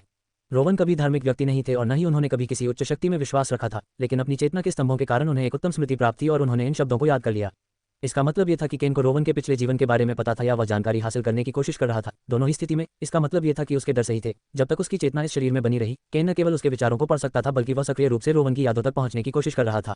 इस पूरे तमाशे के पीछे यही असली मकसद था। अध्याय 625 भट्टी में वापसी। रोवन के पास मौजूद रहस्य चौंकाने वाले थे, और हालांकि उसके कारनामे चमत्कारिक थे, फिर भी उसके दिमाग में छिपे रहस्यों के सामने वे कुछ भी नहीं थे। अगर केन को उसकी शक्तियों का स्रोत पता चल जाता तो रोवन जानता था कि उसका खेल खत्म हो जाएगा, क्योंकि यह प्राणी सब कुछ हासिल करने के लिए किसी भी हद तक जा सकता था। रोवन की आंखें ठंडी पड़ गईं। केन, चलो सीधे मुद्दे पर आते हैं। मैं कोई नश्वर प्राणी नहीं हूं जिसे। उसने जलते हुए ब्रह्मांडों की लपटों पर लटके केन के शरीर की ओर इशारा करते हुए कहा, मेरे दिल में भय और विस्मय पैदा करने के लिए इन सभी अनावश्यक नाटकों की जरूरत हो। मुझे बताओ कि तुम क्या चाहते हो और हम बातचीत कर सकते हैं, जिससे हम सभी का समय और मेहनत बच जाएगी। ओह, मुझे तुम्हारा सोचने का तरीका बहुत पसंद है। बेशक, मैं ये कर सकता हूँ, तुम्हें मुझे माफ करना होगा। हम जैसे अलौकिक प्राणियों को एक विशेष वातावरण बनाना पड़ता है। केन ने उसे आंख मारी और उनके आसपास सब कुछ बदल गया, और रोवन की चेतना बिजली की गति से भट्टी में लौट आई, और रोवन को संदेह हुआ कि उसने जो देखा वह कोई भ्रम नहीं था बल्कि वास्तविक था। इस बार उसकी इंद्रियों पर कोई अवरोध नहीं था। वह भट्टी के अंदर घट रही भयानक घटनाओं को अनदेखा कर रहा था। उसके पास अपने क्षतिग्रस्त शरीर से जुड़ने या इस त्रासदी को होने से रोकने का कोई तरीका नहीं था। केन अब आग के ऊपर नहीं लटका हुआ था, वह अब उसी शरीर की प्रतिकृति में प्रकट हुआ था जो उसने रोवन को दिया था। उसके चेहरे पर एक ऐसी मुस्कान थी जो उसके गालों पर बने निशान को और भी फैला रही थी, मानो वह एक और भूलती हुई मुस्कान हो। उसके स्वभाव में कुछ ऐसा था जिससे उसे नफरत करना आसान हो जाता था। ये गुण लगभग जन्मजात था और रोवन को इस प्रबल भावना को समझने और उसे एक तरफ रखने में कुछ क्षण लगे। केन ने अपनी आंखों में स्पष्ट मनोरंजन के साथ बोलना जारी रखा, मान लो रोवन, मैं तुम्हें अपना दुश्मन बनाना बिल्कुल नहीं चाहता। तुम मुझे हमारे पिता की बहुत याद दिलाते हो, ठंडे और निर्दयी जैसे सर्दियों के टूटे हुए स्टील का टुकड़ा। तुम्हारे अंदर जरा भी गर्माहट नहीं है, जिससे ये सवाल उठता है कि तुम्हारे जैसा ठंडा इंसान ऐसे प्राणी कैसे बना सकता है। मेरे बच्चे इतने गर्म नहीं हैं, भले ही मेरा दिल आग से भरा हो। रोवन ने कुछ नहीं कहा, उनका रुख केन के बोलने का इंतजार करने का था। ये व्यक्ति जो कुछ भी करता है सोच समझकर करता है, यहाँ तक कि अपने शब्दों का भी, और वह चाहता था कि केन सीधे मुद्दे पर आए, बजाय इसके कि उसके सवालों से बात भटक जाए। केन फिर मुस्कुराया और रोवन को उसके जबड़े तोड़कर उससे पीट कर मार डालने की तीव्र इच्छा को रोकना पड़ा और उसने अपने गुस्से को शांत किया और उसकी बात सुनी। सच कहूं तो मैं आपका समय बर्बाद नहीं करना चाहता, जाहिर है आपको इसकी जरूरत है। केन ने नीचे की ओर इशारा करते हुए कहा, मानो रोवन को चल रहे विवादों की जानकारी ही न हो। भट्टी के अंदर चल रही लड़ाई चरम पर पहुंच गई थी। 6 ओरोबोरोस सर्पों ने अपने दुख और क्रोध को दहाड़ते हुए व्यक्त किया, क्योंकि उनके शरीर को उनकी सहमति के बिना ही धकेल दिया गया था। ब्रह्मांड के बाहर से लौटने पर रोवन को बहुत लाभ हुआ, उसे ऐसी शक्तियां प्राप्त हुई जो उसे अपने स्तर पर भी अद्वितीय बनाती थी, लेकिन हमेशा की तरह उसके ओरोबोरोस सर्पों को कहीं अधिक लाभ हुआ। उसकी उन्नत क्षमताएं उसके ओरोबोरोस सर्पों को प्राप्त लाभों का एक छोटा सा हिस्सा मात्र थीं। इस समय उसके सर्प अपने पूर्व स्वरूप का मात्र एक खोखला ढांचा थे, उनमें मुश्किल से ही कोई त्वचा या मांस बचा था और उनकी हड्डियों का एक बड़ा हिस्सा वाष्पीकृत होकर कोर में विलीन हो गया था, लेकिन इसे इस तथ्य पर कोई फर्क नहीं पड़ता था कि उनमें से प्रत्येक 5000 मील से अधिक लंबा था। भट्टी का स्थान वास्तव में संकुचित और बल एवं दबाव के प्रति प्रतिरोधी था, और यही एकमात्र कारण था कि सर्प की गतिविधियों से उत्पन्न हवाएं पूरी वास्तविकता को टुकड़े टुकड़े करने के लिए पर्याप्त नहीं थी। फिर भी यह स्थान गंभीर दबाव में था और केवल ईवा, लॉस्ट और स्वर्गदूतों की एक पूरी सेना ही भट्टी को अक्षुण्ण रखने के लिए संघर्ष कर रही थी, लेकिन वे असफल होने लगे थे। भट्टी के बड़े हिस्से ढहने लगे थे, और यदि इस गिरावट को रोका नहीं गया तो भौतिक ब्रह्मांड भट्टी में रिस जाएगा और इससे एक ऐसा विस्फोट होगा जो सुपरनोवा से 10 गुना अधिक भयानक होगा। यहाँ सब कुछ नष्ट हो जाएगा। ओरोबोरोस सर्प रोवन के शरीर के अवशेषों को निगलने का प्रयास कर रहे थे। यदि वे सफल हो जाते तो उसकी चेतना नष्ट हो जाती और जो भी उन्हें प्रभावित कर रहा था वह पूरी तरह से उस पर हावी हो जाता। इस स्थिति में केन की जीत होती। सूर्यल और एरुडियल अकेले ही 6 ओरोबोरोस सर्पों से लड़ रहे थे और वे उन पागल सर्पों के खिलाफ डटे हुए थे, लेकिन उन्हें अपनी पूरी शक्ति का उपयोग करने से रोका जा रहा था। इस लड़ाई में बड़ी समस्या क्यों थी, ये समझने में ज्यादा समय नहीं लगा। उनके संप्रभु पूरी ताकत से सर्पों से नहीं लड़ सकते थे, क्योंकि उन पर होने वाला कोई भी नुकसान ऊपर स्थित कोर पर प्रतिकूल प्रभाव डालता था। वे उन्हें केवल पीछे धकेल सकते थे, उन्हें यथासंभव लंबे समय तक रोक सकते थे, और उनके ओरोबोरोस सर्प बहुत अनुकूलनीय थे। संप्रभु उन्हें रोकने के लिए जो भी तरीके अपना रहे थे उनका असर धीरे धीरे कम हो रहा था। अब ज्यादा समय नहीं बचा था जब वे सर्पों पर अपनी पकड़ खो देंगे या उन्हें नष्ट करने का जोखिम उठाएंगे ताकि वे रोवन को नुकसान न पहुंचाएं। वह जानता था कि वे क्या चुनेंगे। उनके शासक रोवन की हत्या होने की बजाय कोर के नष्ट होने को प्राथमिकता देंगे। इस विकल्प में कोई बुराई नहीं थी, लेकिन फिर भी एक और खलनायक मौजूद था जिसे इस संघर्ष के परिणाम चाहे जो भी हो लाभ प्राप्त होगा। केन नीचे चल रही लड़ाई का आनंद लेता हुआ प्रतीत हो रहा था और उसने रोवन की ओर मुड़कर वहीं से बात जारी रखी जहां उसने छोड़ा था। इसलिए तो मैं तुम्हें अपने घर ले आया, ताकि तुम्हें सब कुछ जल्द से जल्द दिखा सकूं, क्योंकि एक तस्वीर 1000 शब्दों के बराबर होती है। केन हंसते हुए बोला, हाँ, आपने जिस व्यक्ति को देखा वह मेरा वास्तविक प्रतिनिधित्व है। चलिए मेरी यातनाओं के बारे में बात नहीं करते। मैं मानता हूं कि वह हिस्सा थोड़ा नीरस था, लेकिन मुझे यकीन है कि आपने वह उद्देश्य समझ लिया होगा जिसके लिए मैंने ये भक्षण तकनीक बनाई थी। उसने रोवन के बोलने का इंतजार किया और रोवन ने उचित उत्तर दिया, मुझे आपके कार्यों का उद्देश्य नहीं पता, लेकिन मैंने देखा कि आप अराजकता की इच्छा पर निर्भर थे। केन गहरी सोच में डूबे हुए रुके और फिर हंसे, तुम मेरी सोच से कहीं कम जिज्ञासु हो। अब तक तो मुझे उम्मीद थी कि तुम मेरे प्रयासों के पीछे के अर्थ के बारे में गहराई से सोच रहे होगे। क्या तुम जानबूझकर अपनी स्थिति के बारे में सक्रिय रूप से नहीं सोच रहे हो? चालाक, रोवन ने अपनी भौहें मलते हुए अपने भीतर बढ़ती गहरी झुंझलाहट से जूझते हुए कहा, क्या इस बेवजह की बहस को आगे बढ़ाने का कोई कारण है? आपके इरादे बिल्कुल स्पष्ट हैं, क्यों न हम फालतू की बातें बंद करके सीधे उस हिस्से पर आए जहां आप अपनी मांगे रखते हैं। अध्याय 626 दैत्य को मुक्त करो। केन ने अपनी नाक ऐसे रगड़ी जैसे कोई बच्चा कुकी जार में हाथ डालते हुए पकड़ा गया हो। तो तुमने वह कारण पता लगा लिया जिसके लिए मैंने तुम्हें अपने हमशक्ल के रूप में रखा था। खैर, मैंने इसे छिपाने की कोशिश नहीं की, मैं आसानी से अपना चेहरा छुपा सकता था, लेकिन मुझे लगता है कि तुम्हारी सूझबूझ के सामने ये ज्यादा देर तक नहीं टिकता। ठीक है, मैं जो चाहता हूँ वो बहुत सीधा साधा है। मुझे नहीं पता कि तुम्हें अकेले ही इच्छाशक्ति बनाने का विचार कहाँ से आया, लेकिन मैं तुम्हें बता दूं, बहुतों ने कोशिश की है और सब नाकाम रहे हैं। हाँ, तुम एक बुनियादी इच्छाशक्ति तो हासिल कर सकते हो जिसका इस्तेमाल तुम छठी आयाम तक कर सकते हो। ये कोई बहुत प्रभावशाली बात नहीं है, बस यहीं तक। तुम्हारे विपरीत मुझे और भी बहुत कुछ चाहिए। मुझे इस बात पर आपत्ति नहीं है कि आप इच्छाशक्ति की उस बाधा से अनभिज्ञ हैं जिसने आदिम प्राणियों को छोड़कर बाकी सभी को रोक दिया है, और हालांकि अपनी इच्छाशक्ति का सृजन करना पूरी तरह व्यर्थ है, क्योंकि मुझे उम्मीद थी कि आप लाखों वर्षों बाद जब आप एक बाह्य ब्रह्मांडीय प्राणी बनेंगे तब इसके बारे में जान लेंगे, लेकिन आपने इस प्रक्रिया को अभी शुरू करने का निर्णय लिया है। और जब आप ऐसा करते हैं, जैसा कि मैंने पहले कहा था, यह आपकी पसंद है, लेकिन इस निर्णय के कारण आप मुझे मेरे हक से वंचित करना शुरू कर देते हैं। देखो, तुम्हारे शरीर में विद्यमान अराजकता की इच्छा ही मेरा भोजन है, और तुम जितने शक्तिशाली बनोगे उतनी ही अधिक यह इच्छा तुम्हारी ओर आकर्षित होगी, और समय आने पर जब तुम मेरी तकनीक सीख लोगे तो निश्चित रूप से तुम अराजकता के गुलाम नहीं बनना चाहोगे, है ना? इसलिए जब तुम मेरी तकनीक सीख लोगे तो मैं यथासंभव लंबे समय तक इस इच्छा से अपना पोषण प्राप्त कर सकूंगा। तुम्हें पता है, कुछ समय के लिए तुम मेरे पसंदीदा थे, पलक झपकते ही तुमने इतनी अधिक अराजकता की इच्छाशक्ति एकत्रित कर ली कि वह लगभग उतनी ही थी जितनी अराजकता का कोई दूसरा बच्चा कई मिलियन वर्षों के बाद एकत्रित करता है। कितना रोचक है, रोवन ने सिर हिलाते हुए कहा। समझ गया, मैं तुमसे यह नहीं पूछूंगा कि तुम अराजकता की इच्छा से ऊर्जा क्यों ले रहे हो, क्योंकि इसे मेरा कोई लेना देना नहीं है। मैं अब अपने शरीर से अराजकता की इच्छा को नहीं निकालूंगा। मुझे वापस जाने दो और इच्छा के स्तर तक अपनी आरोहण प्रक्रिया पूरी करने दो, भले ही यह एक टूटा हुआ मार्ग हो, यह मेरा अपना मार्ग है। केन हंसा, तुम्हारी दृष्टता तो सराहनीय है, पर तुम्हें पता होना चाहिए कि अब यह विकल्प तुम्हारे लिए संभव नहीं है। पहले तो मैं खुशी खुशी तुम्हारी चेतना लौटा देता, लेकिन अब मुझे लगता है कि मैं तुम्हारे शरीर का बचा हुआ हिस्सा भी ले लूंगा। तुम मेरे लिए सिर्फ एक औजार नहीं हो जिसे मैं अराजकता की इच्छा के लिए इस्तेमाल करूँ। तुम्हारे रहस्य मेरे होंगे। रोवन हंसा, उसकी आवाज़ का लहजा धीमा और खतरनाक था। तो ये सारी बातें महज एक नाटक हैं। तुम्हारा इरादा कभी भी मुझे अपनी मर्जी से काम करवाने का नहीं था। केन ने युद्ध पर नजर डाली। उसकी चुप्पी ही सहमति का पर्याप्त प्रमाण थी, लेकिन जल्द ही उसने जिज्ञासा भरे स्वर में फिर से कहा, यह कैसे संभव है कि आप इतनी शक्ति वाले स्वर्गदूतों का निर्माण कर सकते हैं? आपके पास एक दूसरी वंश परंपरा है, लेकिन वह क्या है? ये दिव्य या नरकीय तो नहीं हो सकती। मेरी समझ से परे है कि यह कैसे संभव है। कौन सी वंश परंपरा दिव्य प्राणी की इतनी सटीक नकल बना सकती है? रोवन ने अपना सिर थपथपाते हुए कहा, क्या तुम इतने समय से यही तो ढूंढने की कोशिश कर रहे थे? मैं तुम्हें महसूस कर सकता हूँ। तुम मेरे दिमाग में चूहे की तरह इधर उधर भाग रहे हो। केन ने शर्माते हुए मुस्कुराया, क्या तुम ऐसा कर सकते हो? तुम्हारे इस रहस्यमय वंश के प्रति मेरा उत्साह चरम पर है। फिर भी मैं निर्दयी नहीं हूँ और मैं अपने कुछ लाभों का त्याग करके तुम पर एक कृपा कर सकता हूँ। बेशक इसके लिए तुम्हें मेरी पूजा करनी होगी और अनंत काल तक मेरा दूत बनना होगा, लेकिन यह एक छोटी सी कीमत है। तुम्हें पता होना चाहिए कि तुम कब मुझसे कमतर हो। रोवन ने मन ही मन तिरस्कार किया। केन ने ही उस पर यह विपत्ति लाई थी, लेकिन फिर भी वह ऐसे व्यवहार कर रहा था मानो रोवन को थोड़ी बहुत मदद देकर उस पर एहसान कर रहा हो। अपने जवाब पर ज्यादा देर तक विचार मत करो। मेरे अनुमान से तुम्हारे पास अपने दिल के रहस्यों को मेरे सामने प्रकट करने के लिए मुश्किल से 18 सेकंड का समय है, वरना तुम्हारे अपने वंश के अवतार तुम्हें पूरी तरह से भस्म कर देंगे। फिर तुम एक धुंधली याद बनकर रह जाओगे, लेकिन तुम इतनी देर तक सचेत रहोगे कि तुमने जो कुछ भी रचा है वह सब मेरा हो जाएगा। रोवन ने अपना सिर हिलाया और हंस पड़ा। जो भी रोवन को जानता था वह जानता था कि वह अब केवल क्रोधित ही नहीं था, बल्कि रिक्त पिपासु भी था। मुझे लगा तुमने मुझे पागल कहा था, केन। उसने अपने शरीर के अवशेषों की ओर इशारा किया, जो अब भी एक मोटे चांदी के घेरे से घिरा हुआ था। मेरे हाथों का काम देखो। मैं अपनी इच्छा के लिए लड़ रहा हूँ। तुम्हें क्या लगता है कि गुमनामी का डर मुझे अपना काम पूरा करने से रोक देगा? मुझे हमेशा से पता था कि मेरी कोशिशें आसानी से तबाही ला सकती हैं, लेकिन मेरा भाग्य मेरा अपना है और मैं झुकने से पहले टूट जाऊंगा। तुम मेरे दिमाग में हो, इसलिए तुम्हें पता है कि यही सच है। क्या सच में? मेरा मतलब है, सच्चाई क्या है? केन ने रोवन का आलोचनात्मक आकलन करते हुए कहा, शायद आपको अपना निर्णय लेने के लिए और अधिक प्रेरणा की आवश्यकता है। मैं आपसे वादा करता हूँ, जिद्दी होना बेकार है। जो कुछ भी आपका है वह देर सवेर मेरा ही होगा, और अपने रहस्य न बताना मेरे लिए बस एक मामूली असुविधा है। रोवन ने तिरस्कार भरी मुस्कान के साथ लापरवाही से अपने हाथ पीछे बांध लिए, क्योंकि वह देख रहा था कि उसके शासक धीरे धीरे ओरोबोरोस सर्पों को नियंत्रित करने में विफल हो रहे हैं। तो फिर तुम्हें मेरे चुप रहने से कोई आपत्ति नहीं होनी चाहिए। अगर यही मेरे जीवन का अंत है तो मैं इसे स्वीकार करता हूँ। अब चुप रहो और मुझे तुम्हारी अंतहीन बकवास के बिना शांति से विलीन होने दो। इसमें कोई आश्चर्य नहीं कि अराजकता तुमसे घृणा करती है। तुम्हारी सारी शक्ति के बावजूद तुम्हारा स्वभाव चूहे जैसा है। तुम में कोई गरिमा नहीं है। केन कुछ देर चुप रहा और फिर आह भरते हुए बोला, ठीक है, हमें तुम्हारी मृत्यु देखने दो। कम से कम मैं इतना तो सम्माननीय हूँ कि तुम्हारे अंतिम क्षणों को वह गरिमा प्रदान कर सकूँ जो अराजकता के प्रत्येक बच्चे को मिलनी चाहिए। भट्टी के अंदर ईवा मन ही मन धीरे धीरे उल्टी गिनती कर रही थी। मुझे उम्मीद है कि रोवन, तुम्हें पता है कि तुम क्या कर रहे हो। हालांकि हमने ऐसी किसी घटना की योजना बनाई थी, लेकिन मुझे नहीं पता कि हम इससे उबर पाएंगे या नहीं। उसने लॉस्ट की ओर सिर हिलाया और फुसफुसाते हुए कहा, समय आ गया है। उस जानवर को मुक्त करो। ओरोबोरोस सर्पों ने चीख चीख कर अपना विरोध जताया। उनके विशाल शरीर क्रोध से कांप रहे थे। ये जीव अब सामान्य ओरोबोरोस सर्प नहीं थे, बल्कि रोवन का ही एक हिस्सा थे और अपने स्वामी के सभी गुणों को अपने भीतर समाहित किए हुए थे। केन ने गलती की थी। उसके ओरोबोरोस सर्प रोवन की संतान थे, न कि कैसिया केन की, और उनका अहंकार और वीरता की कोई सीमा नहीं थी। रोवन हंसने लगा और उसने केन की ओर मुड़कर कहा, सावधान रहो, वे निडर हैं और इसलिए शक्तिशाली हैं। केन की आंखों में झुंझलाहट झलक रही थी और उसने रोवन की गर्दन पकड़ ली। मुझे अब तुम्हारे खेलों की परवाह नहीं है। भले ही वे तुम्हारा मांस न खाएं, फिर भी मेरे पास तुम्हारा दिमाग खाने का पूरा समय होगा, और इस बार मैं नरमी नहीं बरतूंगा। जैसे ही केन गुस्से में बोला, उसका शरीर धीरे धीरे बदलने लगा और उसने अपने ऊपर से उस मनुष्य का रूप उतार दिया जिसकी उसने धारण कर रखी थी, और उसकी जगह कुछ भयावह चीज आ गई। उसकी गर्दन से दर्जनों हड्डियां फूट पड़ी और वे कोबरा के फन की तरह फैल गईं। हड्डियों के बीच चिपे चिपे ऊतकों के टुकड़े थे। उसकी टांगों की हड्डियां सिकुड़ती और फैलती रहीं, जब तक कि वह कई फीट लंबा नहीं हो गया। उसका पेट फूल गया और उसके चेहरे की त्वचा उतर गई, जिससे एक मुस्कुराती हुई खोपड़ी रह गई, जिसकी दो भूखी आंखें रोवन के दिमाग में गहराई से झांक रही थीं, और उसके बंद दांतों के पीछे एक चिपचिपी काली जीभ हिल रही थी। रोवन दर्द से कराह उठा, क्योंकि उसकी खोपड़ी में दर्द 1000 गुना बढ़ गया था। अनगिनत हाथ उसके सिर में धंसे हुए थे और उसने केन की उस दरिंदगी पर मुस्कुराते हुए कहा, तेरा असली रूप घिनौना और विकृत है। तू तो बस एक कैंसर है जो ताकतवरों के टुकड़ों के लिए संघर्ष कर रहा है। केन क्रोध से चीख उठा। उसकी चीख पूरी तरह से अमानवीय थी और रोवन की आखिरी सुरक्षा दीवार चकनाचूर हो गई। केन हंसने लगा, तुम्हारा दिमाग, तुम्हारे रहस्य, तुम्हारा सब कुछ, सब मेरा है।